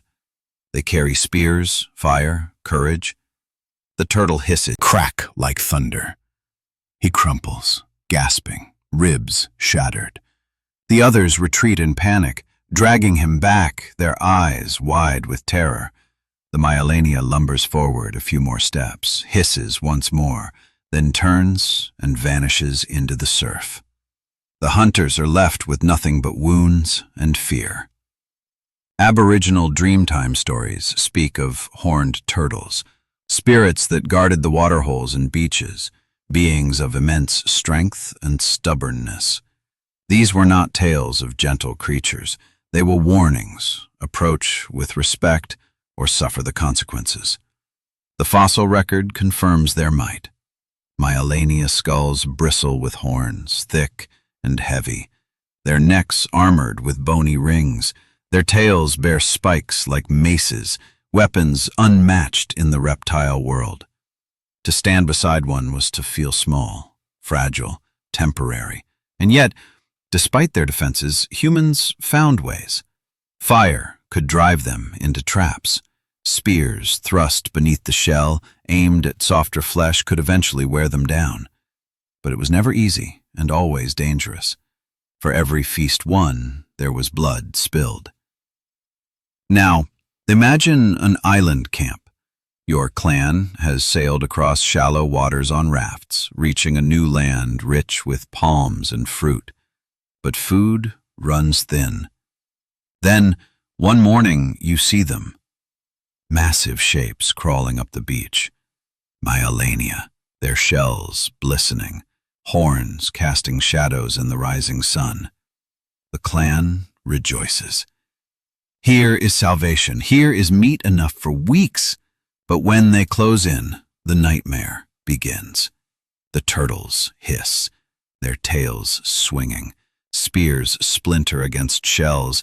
Fire drives them only so far. One man is struck down, his skull shattered. Another is hurled aside by a sweep of the tail. The battle is chaos. Shouts, screams, blood mixing with salt water. When at last one turtle falls, the clan collapses in exhaustion. They have won, but at a terrible cost. This was the price of meat in prehistoric Australia. Nothing was free, not even from a turtle. And Megalania was not the only threat of the sea. The coasts teemed with sharks, larger and more aggressive than most today. Fossils suggest species that prowled shallow waters, ambushing seals, fish, and anything that dared enter the surf. To wade into the sea for shellfish was to risk vanishing in a rush of foam and blood. Even the waves themselves seemed alive with danger. Jellyfish drifted in translucent swarms, their stings capable of agony. Stingrays lurked in the sand, barbs sharp as daggers. Every step into the water carried a price. But Megalania, with its armored body and spiked tail, embodied the strangeness of Australia's coast more than any. It was proof that in this land, even the slow and the herbivorous could be head swinging, tails lashing with bone-breaking force. And you realize, in prehistoric Australia, there was no escape. Not on land, not in the sky, not even on the shore. But to step farther from the land into the open seas was to meet even greater horrors. For in those waters swam predators older, larger, and deadlier than anything yet seen. The sharks. And that is where our journey goes next. If the deserts had lizards and the rivers had crocodiles, then the seas surrounding Australia were no less hostile. The coastline was not a border to safety. It was a gateway into another world. A world older, darker, and even more merciless. For here swam predators perfected by evolution long before humans ever dreamed of fire. Among them were giant sharks. The shadow of Megalodon, though long extinct by the time humans arrived, lingered in its relatives, sharks large enough to swallow a man whole, hunting the rich waters along the Australian coast. Fossils of massive teeth, serrated like saw blades, litter the ancient seabeds. Even if the true giants had already disappeared, smaller cousins, still enormous by human standards, ruled the oceans. Imagine wading into the surf, the water cool around your legs, when a fin slices silently through the shallows. A shape larger than your canoe passes beneath you. And then, without warning, the sea explodes upward in a whirl of teeth and foam. The ocean itself became a place of fear. But sharks were not alone. Ancient seas teemed with predatory fish larger than humans, their scales gleaming like armor, their jaws snapping with brutal force. Giant rays prowled the sandy bottoms, their barbed tails carrying venom capable of killing with a single strike. Sea snakes, some stretching far longer than a man, writhed through the shallows, their venom among the deadliest in the world. To swim was to gamble. To fish was to invite death.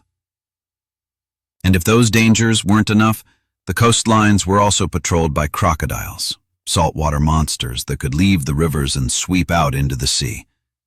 Quinkana's kin may have claimed the rivers, but saltwater crocodiles extended their empire into the brine, striking from both fresh and saltwater alike. Even today, these reptiles are the largest predators in Australia, a living echo of the nightmare past. Imagine this scene. A group of humans sets out in canoes of bark, paddling beyond the breakers in search of fish. The ocean stretches wide, dazzling under the sun. For a time there is peace. Nets fill with silver flashes, laughter rises, but then the water shifts. A dark shape passes beneath the boats. The surface ripples, then stills. The people freeze, paddles hovering above the waves. A fin slices the surface, then another, circling. The boats rock as the hunters scramble to balance. Then, without warning, a shark. Water boils with thrashing, crimson spreading like ink. By the time the others drag him back into the boat, half his body is gone. The sea has claimed its due. The survivors paddle furiously for shore, hearts pounding, the water behind them swirling with shadows. The lesson is carved into their minds. The ocean does not forgive. Aboriginal Dreamtime stories remember this too. Legends of water spirits, serpents, and monsters that devour men whole. Tales of the Rainbow Serpent, vast and coiling, dwelling in billabongs, rivers, and seas. It was both creator and destroyer, life-giver and life-taker. But beneath the myth lay truth. The waters of Australia were not safe. They were alive, filled with beings beyond human power. Even the beaches were dangerous. Jellyfish drifted in translucent swarms, their tentacles delivering agonizing stings. Shells concealed deadly cone snails whose tiny harpoons carried venom potent enough to stop a heart. Every step, every splash, every cast of a net was a risk. And yet, The ocean was essential. It offered fish, shellfish, turtles, and seabirds.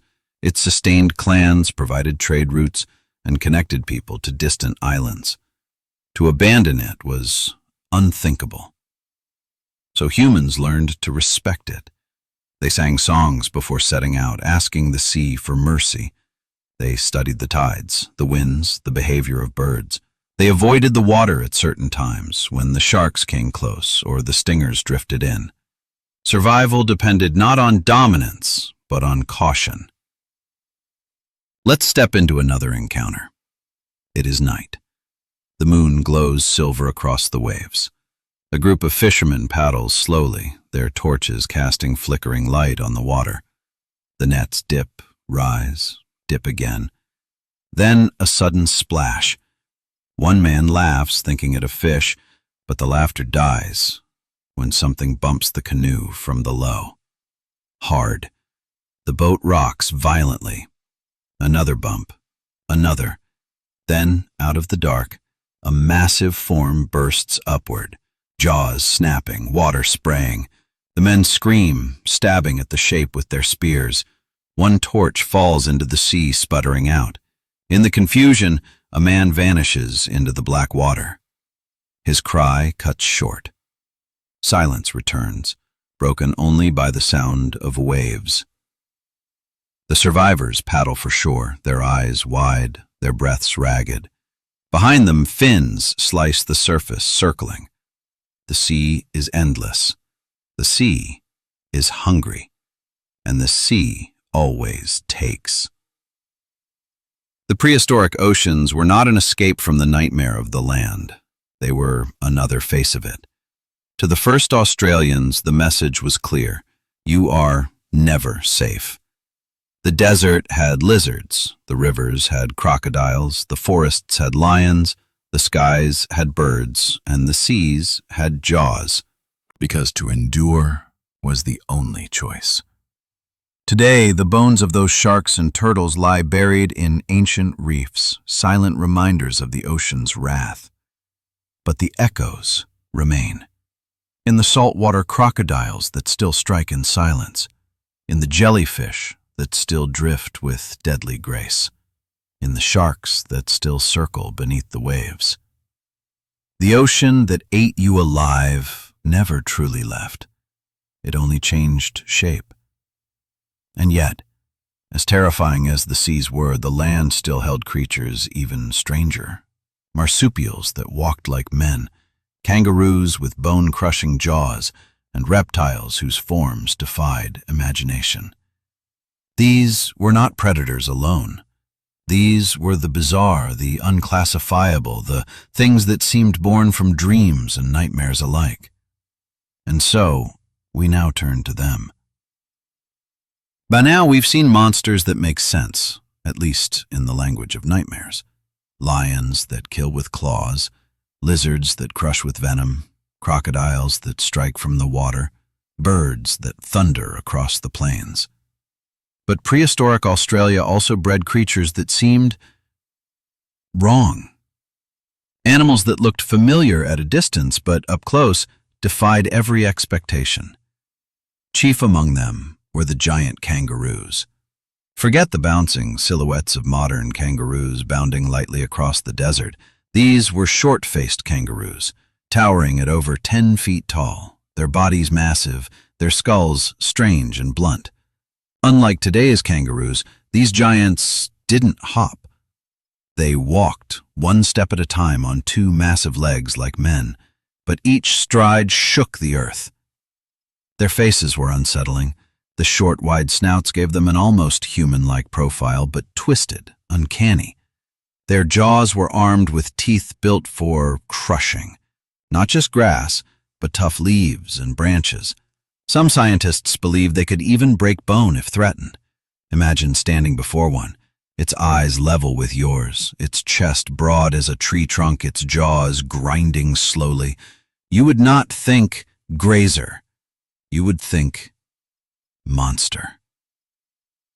For the first humans, these kangaroos were both an opportunity and a nightmare. Their size meant meat enough to feed a clan for weeks, but hunting them was a gamble. Unlike today's kangaroos, which flee at danger, the short-faced giants stood their ground. If threatened, they lashed out with arms tipped by claws or with kicks from hind legs that could crush a ribcage. Picture a hunting party approaching a lone giant at dusk, spears poised, voices low. The kangaroo turns, fixing them with a stare. It does not flee. It steps forward, one heavy stride, then another. The hunters hesitate. Then, with terrifying speed, the beast lashes out, an arm sweeping with bone-breaking force. A man crumples, his chest caved in.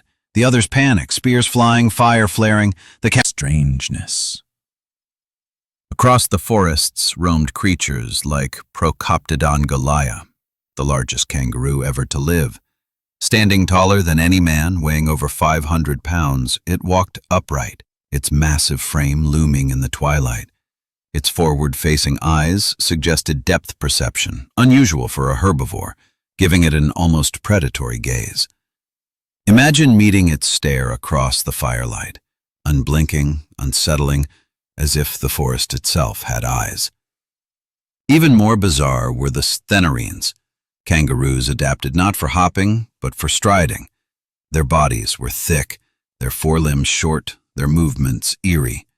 They did not flee in graceful leaps. They marched, slow, deliberate, unstoppable. To see them emerge from the trees must have been like watching shadows given flesh. Aboriginal Dreamtime stories speak of monstrous kangaroos, beings that stood taller than trees, that crushed men beneath their feet, that stalked the land as spirits of punishment. These were not tales to frighten children. They were echoes of truth.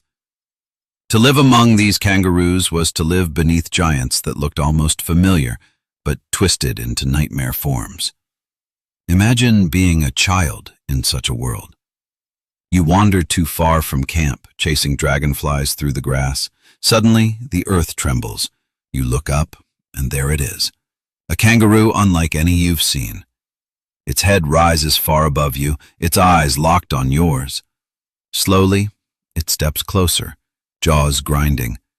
You freeze. Then, with a sudden bellow, it lunges. You scream and run, the ground shaking as it follows. Only the shouts of your clan and the flare of fire drive it back. You collapse, sobbing, knowing you have glimpsed something your people whisper about only at night, the giants that do not fear man. But the strangeness didn't stop there. Other marsupials filled the land with bizarre shapes. Diprotodon's relatives, smaller but still massive, lumbered through the forests. Palorchestes, with its long claws and trunk-like nose, reached high into the trees. Zygomaturus, with its stocky frame, wallowed in swamps. Each seemed built by evolution as if in experiment, testing forms that blurred the line between ordinary and monstrous. And then there were the reptiles. Giant pythons coiled through the undergrowth, thick as tree trunks, their bodies capable of crushing men with ease. Some grew to over 20 feet, striking from shadows, swallowing kangaroos whole. To walk through the forest was to feel eyes on you, not from above, not from ahead, but from the ground itself, coiled in silence, waiting. Now imagine a scene at night. The fire burns low. The clan dozes, the children wrapped in furs. Then a sound. Heavy footsteps. A silhouette moves at the edge of the firelight, taller than any man, its chest broad, its face blue. A moment the world holds its breath. Then the kangaroo bellows, a sound deep and resonant, and with a sweep of its arm the spear is shattered. Chaos erupts. The beast retreats into the dark, leaving the clan trembling, the fire flaring, the night alive with fear. This was not a land of prey. This was a land of giants. Creatures too large, too strange, too fearless to fit the rules of the natural world as humans knew it. And yet, for all their terror, these kangaroos were essential.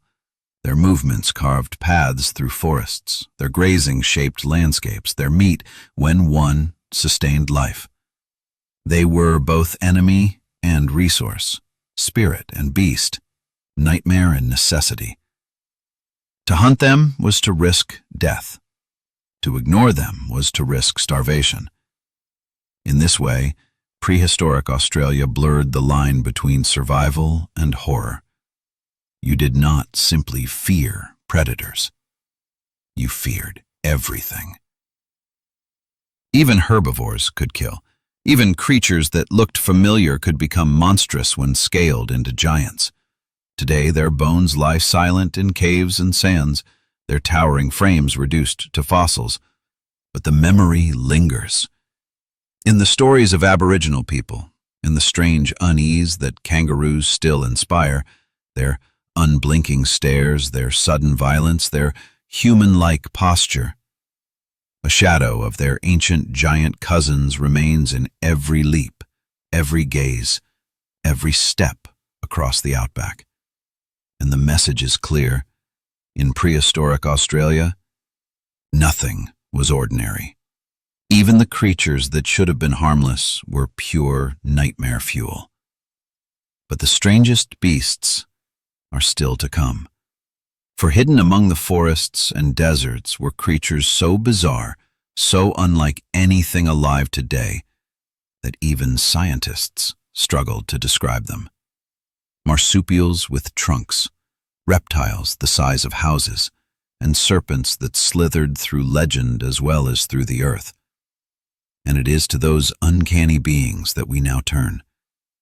If the giant kangaroos unsettled the first Australians, then what came next must have felt like stepping into a dream or a nightmare. For scattered across the forests and floodplains were creatures so strange, so alien in form, that they seemed to have slipped in from another world. One of the most infamous was Palorchestes. At a glance, it looked almost familiar. The bulk of a giant wombat, the posture of a browsing beast. But the closer you looked, the stranger it became. Its forelimbs were long, heavy, tipped with claws sharp as scythes. Its face was elongated, with a jaw that hinted at a short trunk or fleshy snout, twitching and curling as it fed. Imagine a cross between a bear, a tapir, and something dreamed up in fevered imagination. That was Fog rises a massive shape. Its snout curls, its claws rake a tree trunk with a screeching sound. The beast turns, eyes dark, unblinking, its breath steaming in the cold air. You grip your spear tighter. But you know, if it charges, you will not survive. And Palorchestes was only one example. Across the land slithered pythons that dwarfed any snake alive today. Some stretched over 20 feet, their bodies thick as tree trunks, coiled in silence. They were ambush predators, striking with lightning speed, wrapping prey in crushing coils and swallowing it whole. Imagine walking through tall grass, the sun hot on your shoulders, when suddenly the earth shifts. A loop of scaled muscle slides across your foot. You freeze. Then it strikes. Before you can scream, you are in its coils, ribs snapping, lungs collapsing. The world goes black as the serpent begins to feed. These snakes may have inspired some of the most enduring Aboriginal legends. Tales of the Rainbow Serpent, vast and coiling, both creator and destroyer, dwelling in waterholes and rivers. To the people, it was more than just a predator. It was a spirit of immense power, one to be feared and revered. But at its core, the myth preserved a truth. Snakes in Australia were, and remain, among the deadliest creatures alive. Even more bizarre were the reptilian experiments of the land. Fossil evidence suggests monitors larger than men stalked the forests, cousins of Megalania but smaller, still fearsome in their speed and venom. Their long tongues flickered as they tasted the air, their claws tearing into bark and flesh alike. To humans, even a glimpse of one would be enough to send panic through the clan. And then there were the strange herbivores, beasts that blurred the line between predator and prey. Some carried claws that looked made for combat, others skulls thickened into battering rams. Australia's isolation had turned evolution into a laboratory, producing forms that defied expectation. To walk its forests was to never know whether the creature you saw was harmless or lethal. Imagine a hunt gone wrong. Your clan has tracked a Palacestes to the forest's edge. Its bulk moves slowly, stripping branches with casual strength. The hunters creep closer, spears ready. For a moment, it seems easy prey. But then the beast senses them. It rises onto its hind legs, claws curling, snout twitching. A guttural bellow splits the air. Before anyone can react, it lashes out, claws tearing across a hunter's chest, blood spraying. Panic erupts. Spears fly, fire flares, but the beast does not fall. It charges, crashing through the underbrush, scattering men like leaves. The riverbank. His laughter echoed as he splashed in the shallows, but then came a ripple. A massive coil rose from the water, glistening in the sun. The boy screamed, but the serpent struck, dragging him into the depths. The clan searched for days, finding only a single footprint in the mud, half smudged, as if swallowed by the earth itself. Such stories were not inventions. They were warnings. For every step into the bush, every drink from a billabong carried the weight of unseen danger. Today, fossils and myths tell the same tale. Australia was a land where the ordinary became grotesque, where the familiar twisted into the alien. Kangaroos that walked like men, wombats the size of cars, turtles with clubs for tails, snakes long enough to swallow men whole. To the people who lived among them, these were not animals in the way we think of them today. They were powers, forces, spirits. They ruled the land, the water, the sky, and humans, fragile and small, could only survive by remembering their place, by walking softly, by carrying fire, by telling stories that bound fear into memory. Even now, Australia feels like a fragment of that ancient world. Its snakes are still venomous, its spiders still deadly, its crocodiles still monstrous. The land still breathes danger, still whispers of a time when giants ruled.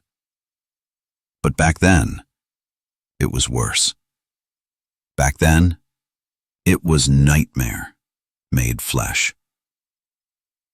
And as we step from the forest into the world of humans themselves, their lives, their fears, their rituals, we begin to see how deeply this nightmare shaped them.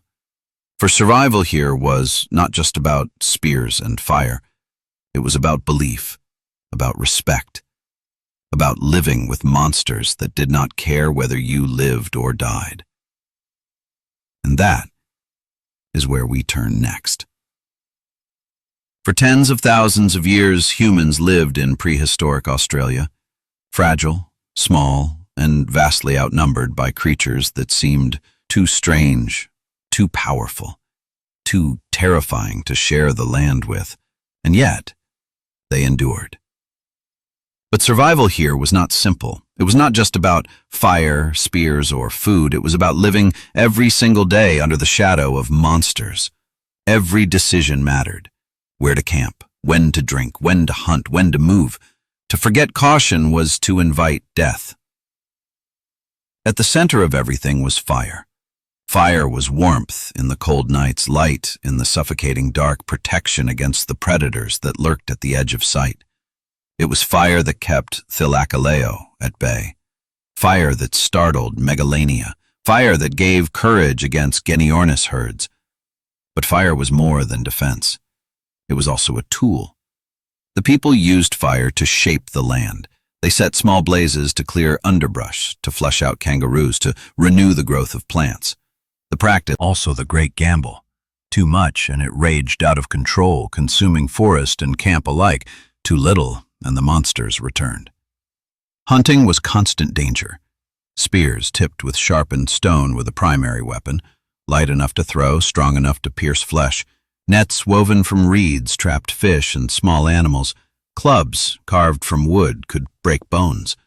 But no weapon guaranteed victory.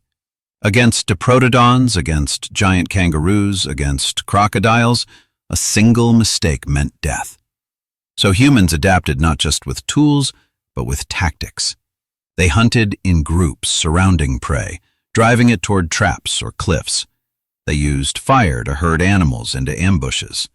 They learned patience, waiting for weakness, striking only when the chance of success outweighed the risk. Hunting was not conquest, it was negotiation, a dangerous game played between predator and prey where humans were often both. Gathering was just as critical and just as perilous. Women and children scoured forests for fruits, roots, and tubers. They dug for yams, plucked berries, collected nuts. The gathering meant walking into danger. A tree heavy with fruit might conceal a python coiled among the branches. A billabong rich with water plants might hide a quinkana beneath its surface. Even something as simple as filling a basket meant scanning every shadow, every ripple, every branch for the flash of scales, the glint of eyes. To survive, humans built more than tools.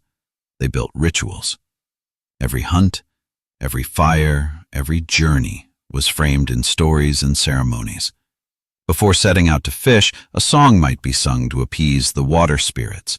Before burning the grasslands, offerings might be left to the fire spirits. These were not superstitions in the way we think of them now. They were survival strategies, reminders encoded into culture, guiding behavior. A myth about the Rainbow Serpent wasn't just a tale, it was a warning. Don't swim in strange waters. Respect the rivers. Beware what lies beneath. Children grew up in this world of warnings. Around the fire, elders told stories of giants and monsters. The stories frightened them, yes, but also taught them. Don't wander alone. Don't play in the reeds. Don't trust silence in the bush. Fear became wisdom, and wisdom became survival. Imagine a single day. The sun rises over the desert. The clan wakes, embers from the night's fire still glowing. Men set out with spears, their bodies painted with ochre, voices low. Women gather children weaving baskets from reeds, preparing for the day's search. They move together, always wary.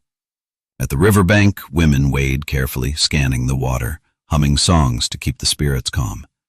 A child picks berries near the edge of the forest, his mother watching nervously for shadows. Meanwhile, hunters crouch in tall grass, stalking a herd of kangaroos. The wind shifts. Dangerous. Minutes pass. The beast returns to grazing. Slowly, carefully, the hunters ready their spears. The day is a constant balance between hunger and fear. Food is always needed, but food always comes with risk. By evening, the clan regroups. Fires are lit, meat is roasted, songs are sung, children laugh, playing in the dust, their fears forgotten in the safety of the flames. But then, in the distance, a sound rises, a bellow, a growl, a splash in the river. Silence falls, the hunters grip their spears, the fire burns higher, because in this land, night is never empty. Night is never safe. To live here was to live in constant negotiation with death. Humans were clever, resourceful, relentless, but they were not masters. Not yet. Every victory was temporary. Every day survived was borrowed from a land that did not welcome them. And yet somehow they endured. They endured the giants that shook the ground. They endured the birds that thundered across plains. They endured the shadows that fell from the trees. They endured the rivers that swallowed men whole. They endured because they adapted. Not just in body, but in mind. They wove fear into story, danger into ritual, survival into culture. Today, archaeologists find traces of their lives. Stone tools buried in red earth, ochre markings on cave walls, middens of shells by the sea. These are not just artifacts. They are echoes of endurance, proof that fragile humans armed with nothing but fire, stone, and story carved out an existence in a land that seemed determined to kill them. But their struggle was far from over, for as the climate shifted, as ice melted and the world warmed, the monsters began to vanish. And with their vanishing, a new balance emerged, one shaped not only by nature, but by humans themselves. And it is to that turning point that we now turn. Survival in prehistoric Australia was never just physical. Spears and fire could only do so much. The true shield, the true weapon, was something deeper. A way of thinking, of seeing the land not as wilderness, but as a living, breathing force filled with spirits. The people believed the world around them was alive. Every river, every stone, every tree, every creature carried a spirit, and those spirits demanded respect. To ignore them was to invite disaster. To live in such a land where danger lurked at every turn, this worldview was not optional. It was survival. The dream time, as it would later be called, was more than myth. It was memory. It was instruction. It was law. The dream time told of how the world was created, how the Rainbow Serpent carved rivers into the earth, how giant birds and beasts once roamed freely. But it also taught rules, where to walk, where not to walk, what to eat, what to avoid, when to hunt, when. Waters was a warning. Don't swim in that billabong. It's dangerous. A tale of a horned turtle that smashed a hunter was a reminder. Approach those creatures with caution. Every story carried a lesson, and every lesson kept the people alive. Rituals gave structure to fear. Before a hunt, men painted their bodies with ochre, drawing patterns that connected them to the spirits of animals. Songs were sung to ask permission from the land, to honor the creatures they would kill. After a successful hunt, ceremonies gave thanks not just to the animal, but to the spirit that allowed the hunt to succeed. Fire itself was sacred. To light it was to call on a spirit. To misuse it was to anger one. Small blazes were set with care, accompanied by murmured words, gestures passed down through generations. Even gathering plants or water might involve rituals, songs, offerings, words spoken into the wind. These acts were not superstition. They were a dialogue with the world, a way of showing respect, a way of asking not to be destroyed. Imagine a night ceremony. The clan gathers around a great fire. Flames leap into the darkness, sparks rising like stars. The elders paint their faces, their bodies gleaming in red and white ochre. Drums made from skin and wood beat slowly, echoing the heart. One elder rises, holding a torch. He begins to chant, his voice low, rhythmic. He tells of the Rainbow Serpent, of the great kangaroos, of the lions with pouches. He tells how the spirits shaped the land, how they watch still, how they punish those who forget. The children listen, wide-eyed, their small hands clutching one another. The hunters bow their heads, remembering the dangers of the day, the beasts they narrowly escaped. The firelight flickers against the trees, casting monstrous shadows.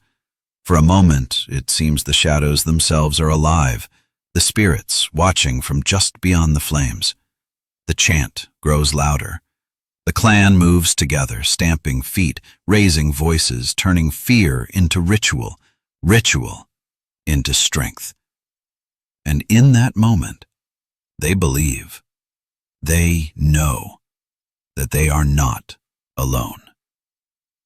This belief system shaped everything. It taught humans that they were not rulers of the land, but part of it. They were not conquerors of the beasts, but neighbors, sometimes enemies, sometimes partners. Killing without respect was forbidden. Waste was forbidden. The creatures of the land were not just animals, they were kin, ancestors, spirits. To hunt one was to enter into a sacred exchange. Even predators like Thylacoleo or Quinkana had a place. They were not just threats. They were guardians of certain lands, embodiments of rules. To walk into their territory without ritual was to court death. To escape their attack was not just luck. It was a sign that the spirits had allowed survival. This worldview gave people strength. In a land where danger seemed everywhere, belief transformed because the crocodile's spirit had been angered, or a ritual forgotten, or a law broken. If a hunt succeeded, it was not chance. It was because the spirits had been honored. In this way, every event had meaning. Nothing was meaningless. Nothing was chaos. And that meaning kept despair at bay. Imagine another moment. A child dies, bitten by a snake hidden in the grass. The clan mourns, but they do not collapse. The elders explain, the snake spirit has taken what it was owed. The boy will return in another form, another time.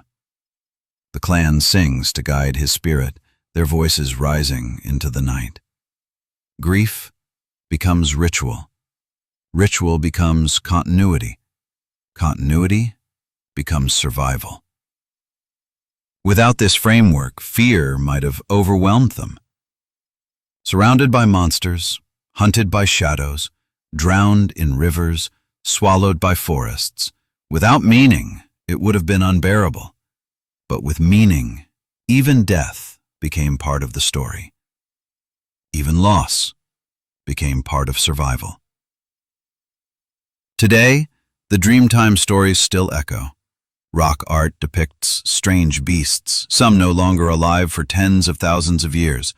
Diprotodons, giant birds, monstrous reptiles. To Western eyes, they look like myth. But to the people who painted them, they were history, a memory of the monsters they lived among. And when archaeologists dig bones from the red earth, when they piece together skulls with tusks and claws, they realize the stories were not exaggerations. They were truth, preserved in paint and song. The Dreamtime was not fantasy. It was a record, a memory, a survival guide written not in books, but in firelight, in ochre, in whispered stories that kept generations alive. And yet, even as humans endured, the land itself began to change. The ice sheets far to the south and north melted. The climate warmed. Forests dried. Rivers shrank.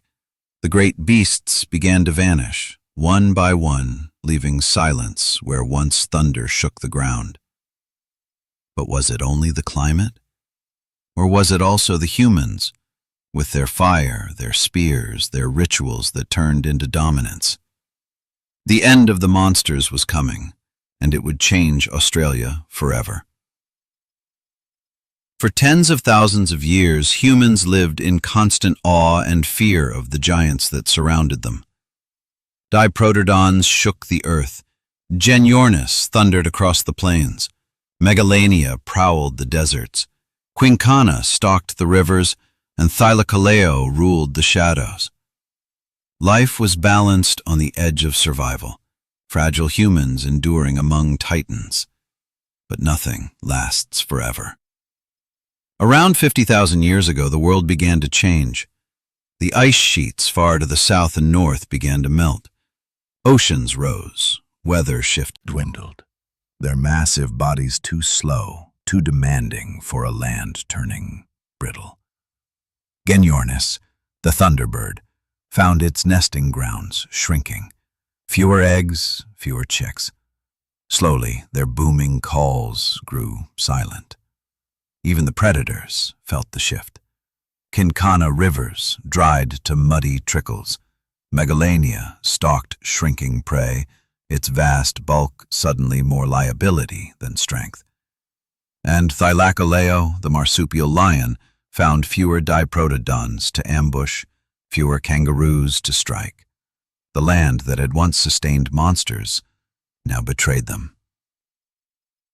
For humans, the change was both disaster and opportunity. Yes, the drying land meant less food, harsher survival. Camps were abandoned. Journeys grew longer, more desperate. But humans were adaptable.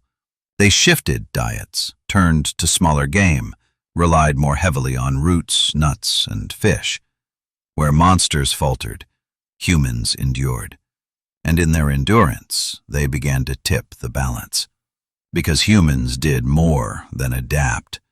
They hunted. Consider the eggs of Genyornis. Archaeologists have found their shells charred and blackened in the sands of Australia. Some still bear the marks of fire, the cracking of roasting. Humans learned that one egg, the size of a melon, could feed a family for days. And so they took them, again and again, until nests went empty, until chicks never hatched, until the booming calls of the thunderbirds fell silent forever. Or consider the fate of the Diprotodon. Too large to be hunted one by one, they were driven into traps. Fires were lit to funnel them toward ravines, pits, or ambushes. Spears rained down. The great beasts fell, and their meat fed clans for weeks. But each victory carried a cost. Each hunt reduced their numbers. And when combined with drought and shrinking forests, their herds could not recover. Even Thylacoleo, apex predator of the continent, may have fallen to humans. Its bones vanish from the record around the same time people grew more numerous. Perhaps humans hunted its prey too effectively. Perhaps they burned the forests where it stalked. Perhaps, one day, the hunters became the hunted, and spears found the lion with a pouch. Imagine this scene. A group of hunters drives a Diprotodon herd into a narrowing valley. Flames crackle on either side, smoke rising, animals bellowing in panic. The ground shakes with their thunder. Then, with nowhere left to run, the herd crashes into a trap of spears and fire. One falls, then another, then another. The hunters cheer, their voices rising above the chaos. But in the distance, one Diprotodon escapes, stumbling into the scrub, alone. It will never find its herd again. It will wander until megafauna were vanishing. Diprotodon, gone. Genyornis, gone. Thylacoleo, gone. Megalania, gone. Quinkana, gone. The land that had once roared with monsters grew quieter, emptier, lonelier. For the humans who lived through it, this must have been bewildering. Their stories spoke of giants, of beasts that crushed, bit, and swallowed. But their children grew up in a land where those beasts were memories. Around the fire, elders told stories of creatures no longer seen, and young ones listened with wide eyes.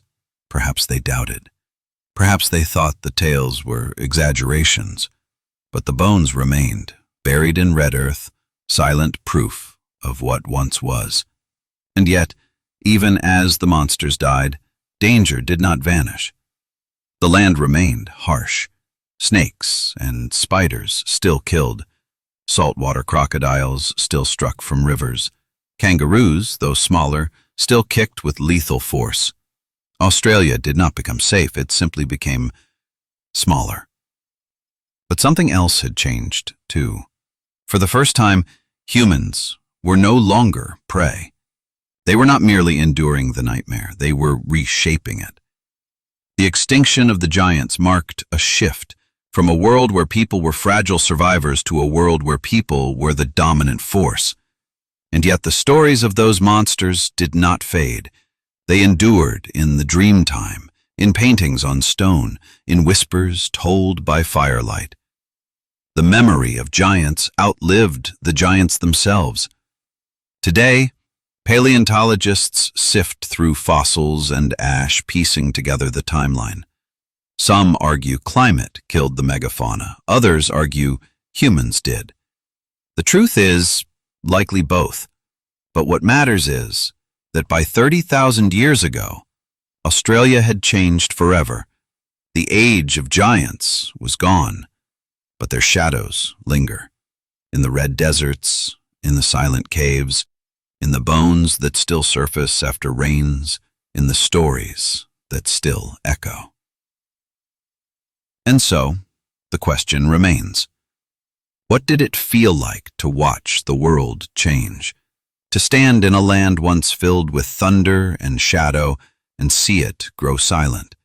To remember the monsters and realize they would never return? In the next part, we will step into that silence and into the final days of the nightmare.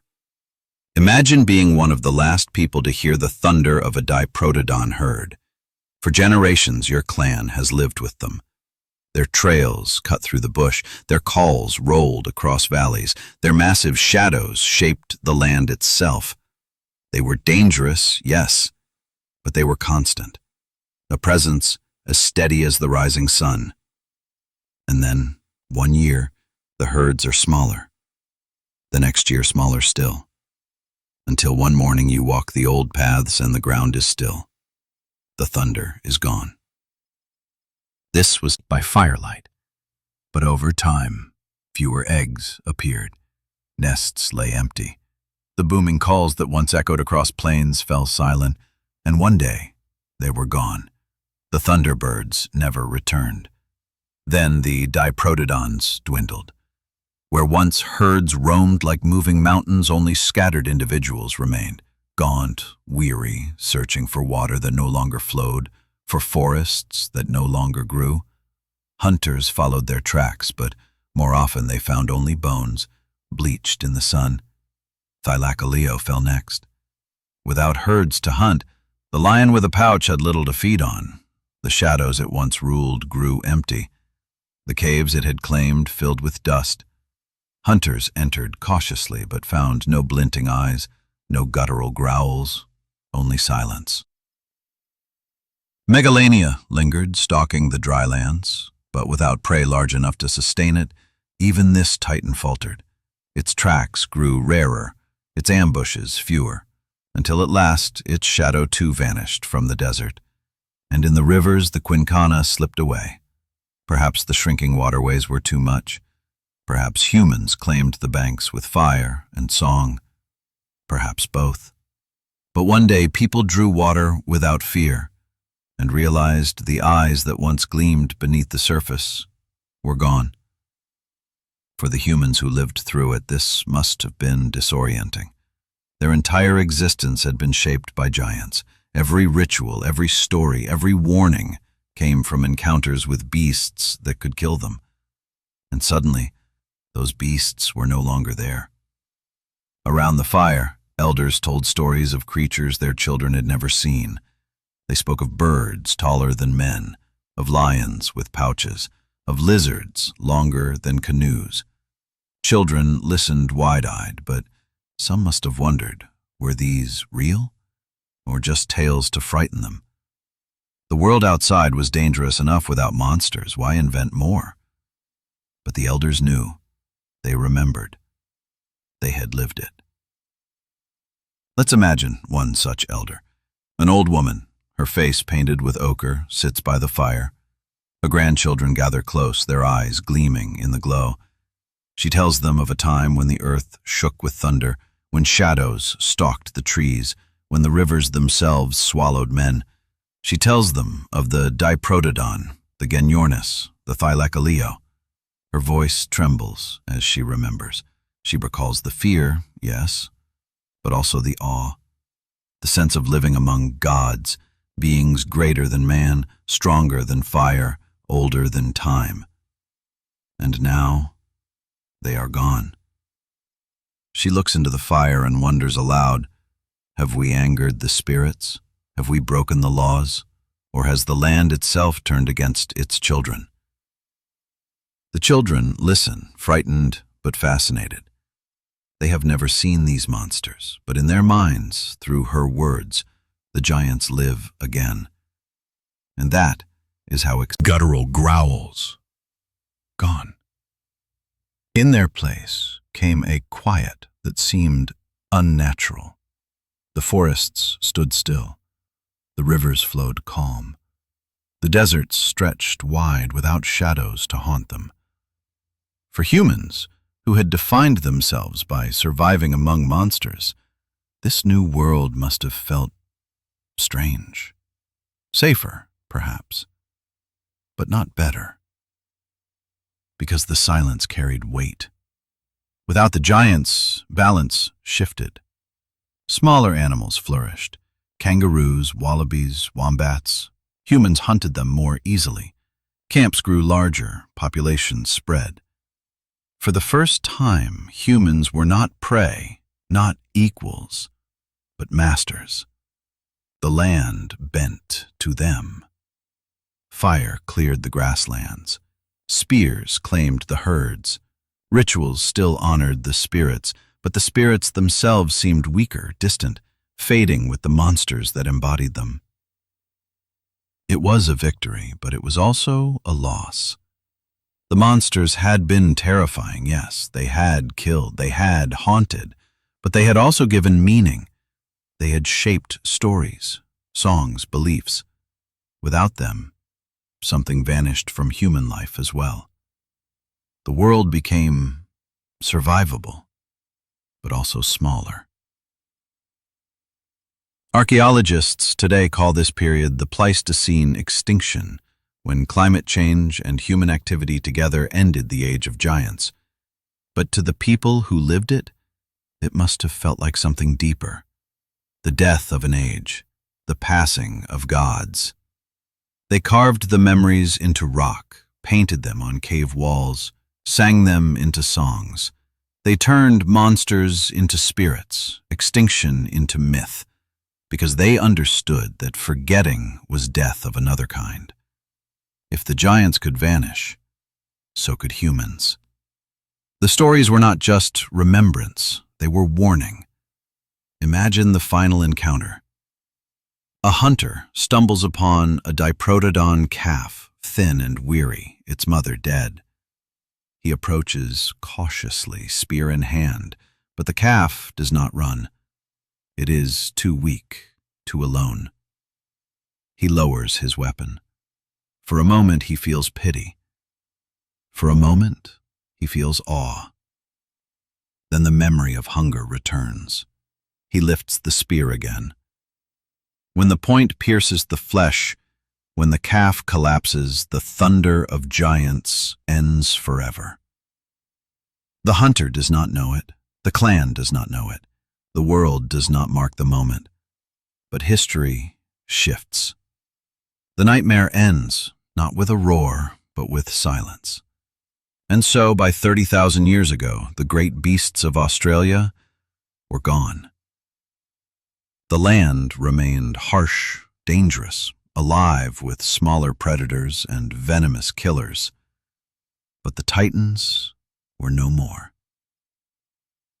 The humans endured, as they always had, but their stories remembered. Australians' memory was not written in books or carved on stone tablets.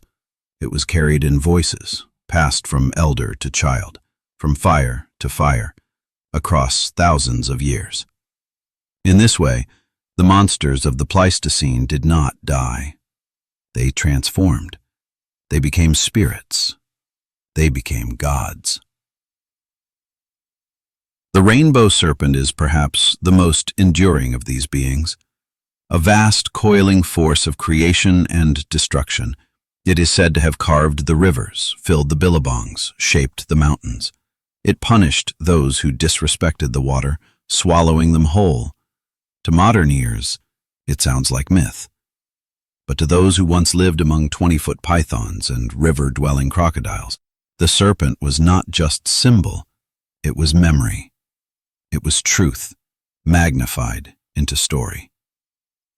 Giant birds appear too, in dreamtime tales of creatures that stalked the land and swallowed men. These echo the lost Geniornis, whose bones and eggs once littered the plains. The Aboriginal word mihirung, meaning giant bird, speaks directly to these vanished thunderfowl. Their extinction left silence, but the stories carried their cries into eternity. Marsupial lions live on in tales of shadow beasts that lurked in caves, dragging victims into the dark. No cats ever walked Australia, yet the stories describe predators with hooked claws, crushing jaws, and eyes that glowed in firelight. To dismiss these as invention is to ignore the bones of Thylacoleo, found in caves still littered with the remains of its prey. And then there were the Diprotodons, remembered as monstrous wombats, creatures so large they shook the earth. Their memory persists in carvings and paintings, massive shapes towering over tiny human figures. For the people, they were not simply beasts. They were part of the land, part of the dreaming, reminders that the earth had once breathed heavier, louder, stranger. In this way, extinction became myth, and myth became survival. Because stories were not entertainment. They were maps, guides, warnings. A tale of a serpent swallowing the unwary was not fantasy. It was instruction. Don't swim in dangerous waters. A tale of a giant bird crushing men was not fiction, it was memory. Beware the plains, beware the nests, respect the land. Through story, the monsters remained alive. Through story, they continued to protect, to punish, to teach. Imagine a campfire scene long after the Diprotodons were gone. The children sit in a circle, their faces painted with ochre, their eyes wide with wonder. An elder begins to chant, his voice low, rhythmic. He speaks of a time when the world was young, when the Rainbow Serpent carved rivers into the land. He tells of giant kangaroos that walked like men, of birds that swallowed children whole, of lions that lurked in caves. The darkness beyond the firelight. For a moment they imagine eyes gleaming, jaws snapping, wings beating. And though the land is quiet, though the monsters are gone, the fear remains. And that fear teaches them caution. It keeps them alive. Even today, Aboriginal art preserves these memories. Rock paintings show enormous birds, horned turtles, giant marsupials. Some depict creatures that had already been extinct for millennia when the paintings were made, evidence that the stories endured across unimaginable spans of time. Archaeologists marvel at this. Western science only rediscovered these beasts in the last 2 centuries, pulling bones from dry riverbeds and caves. But the people of Australia had remembered them all along, their forms etched into story, song, and stone. There is something profound in this. In most parts of the world, extinction means forgetting. The mammoths of Europe, the saber-tooths of America, the mastodons of Asia, their memory faded, reduced to bones and speculation. But in Australia, the people carried the monsters with them. They remembered, they respected, they wove them into the very fabric of their culture. And so, while the giants of the Pleistocene may be gone, they are not truly dead. They live on in the dream time, in the stories whispered under the stars, in the art that still adorns rocks and caves. They live on in the caution that shapes how people walk the land, how they fish the rivers, how they burn the grass. The monsters are gone, but their lessons endure. The land is still dangerous. Snakes and spiders still kill. Crocodiles still stalk rivers. Kangaroos, though smaller, can still disembowel with a kick. The land still whispers of its ancient self, a land where nightmares walked in daylight. And sometimes the fossils surface. After heavy rains, bones rise from the earth. Farmers stumble on skulls larger than their own torsos. Children find claws in dry creek beds. Each discovery is a reminder this is not a tame land. It never was. It never will be. The legacy of prehistoric Australia is not just scientific. It is spiritual. It is cultural. It is a reminder that humans once lived in a world where they were not masters, but survivors. And even now, in a world reshaped by cities and machines, that memory lingers. Because deep down, when the night is still, when the bush goes quiet, when a ripple disturbs the river, we remember. We feel it in our bones. We know that once, not so long ago, this land belonged to monsters. And in the final part of our journey, we will bring it all together, the beasts, the people, the myths, and the silence, to ask one last question. What does it mean to live in a land that was pure nightmare fuel? From the moment the first humans set foot on Australia's shores, they entered a nightmare. Every horizon hid a threat. Every river whispered of death. Every forest shadow promised teeth and claws. They walked among NSAIDs, Diprotodons, towering wombats the size of cars. They fled from Genyornis, the thunderbirds that could crush bone with a beak.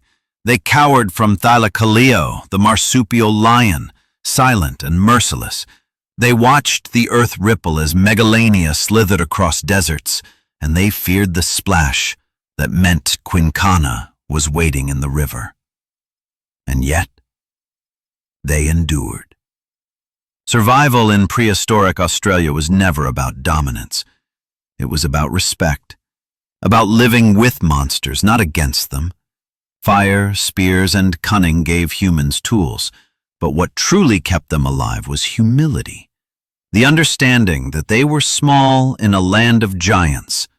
That humility shaped their stories, their rituals, their very worldview. The Rainbow Serpent taught them to fear and respect the rivers. The thunderbirds became warnings not to wander too far. The shadow beasts in caves reminded them never to trust silence.